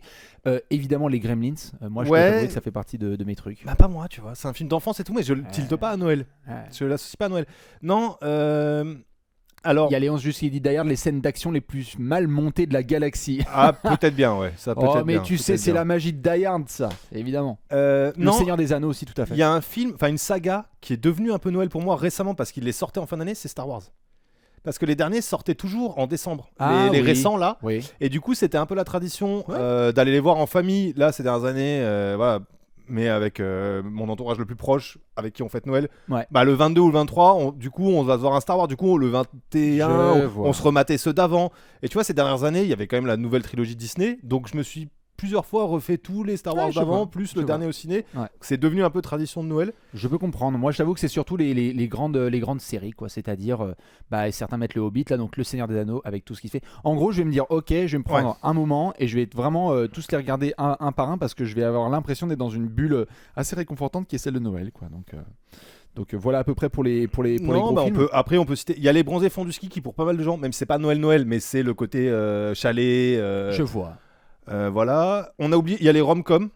C'est pas forcément moi mon genre de film préféré, mais Love Actually, le journal de Bridget Jones, pour beaucoup de gens c'est comédie romantique. Comédie romantique à Noël. Tout à fait. C'est très américain aussi, ça vient pas mal des États-Unis. Et je voulais faire, on va pas tout citer. Il y a les Edouard aux mains d'argent, il y a le Grinch, Charlie la chocolaterie, enfin tout ça c'est le pôle. Moi j'avais une petite reco parce que c'est un film méconnu, c'est un manga en plus, mais j'ai vu qu'il était sur Netflix. C'est un truc qui doit avoir une quinzaine d'années qui m'avait scotché. Alors à l'époque, je crois que c'était, je sais plus comment j'étais tombé dessus, mais vraiment un truc que j'avais dû voir dans un magazine obscur à la Chronique Art, une chronique. Ça faisait un truc qui s'appelle Tokyo Godfather, où en gros c'est des SDF qui recueillent un bébé. C'est très ambiance Noël, mais déjanté à la japonaise, et qui vont vachement bien s'occuper de lui. Ça rappelle un peu les films genre L'été de Kikujiro pour ceux qui connaissent, mais en manga. Je sais pas si vous l'avez vu. Il me semble, si je dis pas de bêtises, qu'il est sur Christmas, sur Noël. Je disais le chat en même temps, sur Netflix. Donc voilà, ceux qui veulent, qui sont curieux, qui aiment bien les mangas, les animés, il y a donc ce Tokyo Godfather. Eh ben, il y en a rien qui l'ont reconnu. Je vois qu'il y a eu évidemment de la mention pour Mrs. Doubtfire. Mrs. Doubtfire, Madame Doubtfire, c'était un vrai classique évidemment. Tous les Disney, de toute façon, moi je dois t'avouer que là, tu vois, ça m'a donné envie là, juste après, de me faire un bon gros Harry Potter de plus et un Disney parce qu'il y a vraiment des classiques. Et puis après, c'est certains aussi moments un peu enfance. Donc allez, on va regarder le vrai Space Jam, le premier et pas forcément le deuxième. Il y a un côté aussi un petit peu genre, mais ce sera pas avant Noël, ce sera plus après. Genre allez, on est le 27, on va se faire plaisir. Oui, t'as les. Ouais. J'aime bien certains de ces moments comme ça. Je vois, il y en a qui mentionnent dans le chat l'étrange Noël de Monsieur Jack et Shrek. Shrek, c'est vrai que c'est un bon Noël aussi. vois, non, mais je sais pas si c'est forcément Noël, mais il y a un d'accord, côté un petit peu, tu vois, avec un côté un peu fantastique qui est sympa. L'âge de glace, tout à fait. Ça, c'est vrai qu'il y a un côté très très fun. Ouais, c'est très. Alors c'est vrai que si on décolle un film pas sur Noël, mais de Noël qu'on mate pendant les fêtes et tout. Les Pixar de manière générale aussi. Ah oui, tous. Bien sûr. De Wall-E, tu vois, qui devient un classique maintenant, mais. Bien sûr. Tous les gros Pixar, ce sont évidemment des classiques. Voilà à peu près. Pour le petit film de Noël, j'ai l'impression. Pour le Dijon, peut-être un mot pour finir, toujours dans l'audiovisuel. Allez voir ceux qui ne l'ont pas vu, le trailer qui, ma foi, assez succulent et très prometteur de la série d'HBO. Bon, on peut le dire sur les Lakers du Showtime. Oui, on a fait une news tout à fait sur le site de Trash Talk. Voilà, c'est juste là. Alors, pour s'éviter des problèmes, je vais pas non plus faire des dingueries parce qu'après on va se faire strike la chaîne. Mais c'est disponible. Il y a le trailer. C'est très facile à trouver. Ouais, tout à fait. Vous pouvez aller notamment sur le compte Winning Time HBO. On a écrit un article. Il va y avoir une série spéciale. Le docteur Jerry Buss qui va racheter les Lakers et en faire Showtime et tout ça et toute la légende de cette franchise. Donc c'est vrai qu'on attend ça aux alentours du mois de mars. On n'a pas encore de diffuseur français prévu, mais on peut être confiant qu'HBO va vite nous mettre au courant de quand c'est diffusé. Il y a quelques choix de casting assez intéressants. Il y a notamment, et pas mal de gens l'ont remarqué, il y a Adrian Brody en Pat Riley. Certainement. C'est quand même, c'est pas mal vu, je trouve. À voir, mais voilà, en tout cas il y a des acteurs assez connus. Je sais plus qui joue. Il y a Magic qui est représenté, qui est clairement mis en avant. Parce que je crois que ça commence même. La fin du trailer, c'est la draft de Magic pour annoncer le Showtime. Il y a un acteur qui incarne évidemment Karim Abdul-Jabbar. Tout à fait. Il y a de la mise en abîme parce qu'Abdul-Jabbar était lui-même acteur, donc on revoit les caméras devant lui dans le cockpit. Tout à fait. Voilà. Il y a la femme de Magic Johnson et le père, je crois, de Magic Johnson. Il y a de la famille Buss qui sont joués. Donc c'est vrai que ça, ce sera en premier trimestre 2022. Il devrait avoir donc, ce sera Winning Time, la montée, The Rise of the Lakers Dynasty. Et pour finir, moi, je suis très intéressé parce que c'est ça a vocation à être historique et réaliste parce que c'est des vrais noms, tout ça et tout, mais c'est une œuvre de fiction. Donc je suis curieux de voir dans quelle mesure ils vont faire des choix de scénario par rapport à la réalité, un peu comme entre guillemets Last Dance, mais qui était quand même plus docu. Là, ça a l'air d'être une fiction, enfin une narration. Donc je suis très curieux aussi parce que ça c'est nouveau. De voir une série inspirée de faits réels sportifs, c'est assez novateur. C'est un truc qu'on voit pas forcément dans le monde du sport, donc on verra en effet quelles sont les infos. On vous tiendra au courant sur Trash Talk dès qu'on en saura un peu plus. Rendez-vous plutôt au mois de mars 2022 OCS le diffuseur si le contrat est renouvelé. Écoutez, voilà, très bien. John C. Reilly qui joue sur OCS, qui joue le père Buss apparemment. Bon, écoutez, dans tous les cas, on va suivre tout ça. On a été complet. sur cette édition. On a bien mangé. Là, on a bien mangé. On a bien mangé, on a bien tout fait. On a le chat qui est là, on s'est bien régalé. Entrée, plat, fromage, dessert, café, on a rigolé, on a badé, on a pu parler de basket et en dehors des parquets aussi. Oui. C'était très complet, encore une fois, mon cher Simon. Bah écoute, je te remercie. Vous allez retrouver tout ça évidemment en replay sur YouTube. Oui, j'ai l'impression que tu vas te faire plaisir. Ah bah là, oui. Enfin, on va en discuter avec Simon, avec Léonce, parce qu'il y a peut-être en effet des petits montages à faire, parce qu'il y a eu un moment où ça a cuté, etc. Mais bon, on verra comment ça va se passer. N'hésitez pas à nous faire des... Vous avez vu, on a pris les recos sur le fromage. N'hésitez pas à faire des retours, vraiment, on est très preneurs et l'émission est encore un peu en réflexion. Oui, tout à fait. C'est que la deuxième. Même si on voit quand même, je trouve qu'on voit les grandes lignes et que vous avez l'air d'avoir bien compris. L'idée, c'est de parler de basket, mais de partir un peu grâce à ça. Tout à fait. Dans tous les sens, toutes les émotions, tout ça. Exactement. Bien manger, quoi. Exactement, bien manger. Et merci évidemment à tous les copains et copines qui étaient là en direct, ceux qui ont balancé des subs. Je vous fais plein de bisous. Merci à Onlyax aussi qui était là à modération avec mon cher Léonce, comme d'hab, à la prod. Nous, on va se retrouver très vite, déjà sur les réseaux sociaux pour vivre tous les matchs de NBA. Vous pouvez retrouver évidemment Simon @SCW. Le vrai SCW. Le vrai SCW. De toute façon, on l'a cité sur le compte Twitter de Trash Talk. On vous fait plein de bisous. Merci à vous. Et comme d'hab, vous le savez, bisous. On doit respecter la prod. Attention, ça va descendre. Bonne soirée à toutes et à tous. À la prochaine.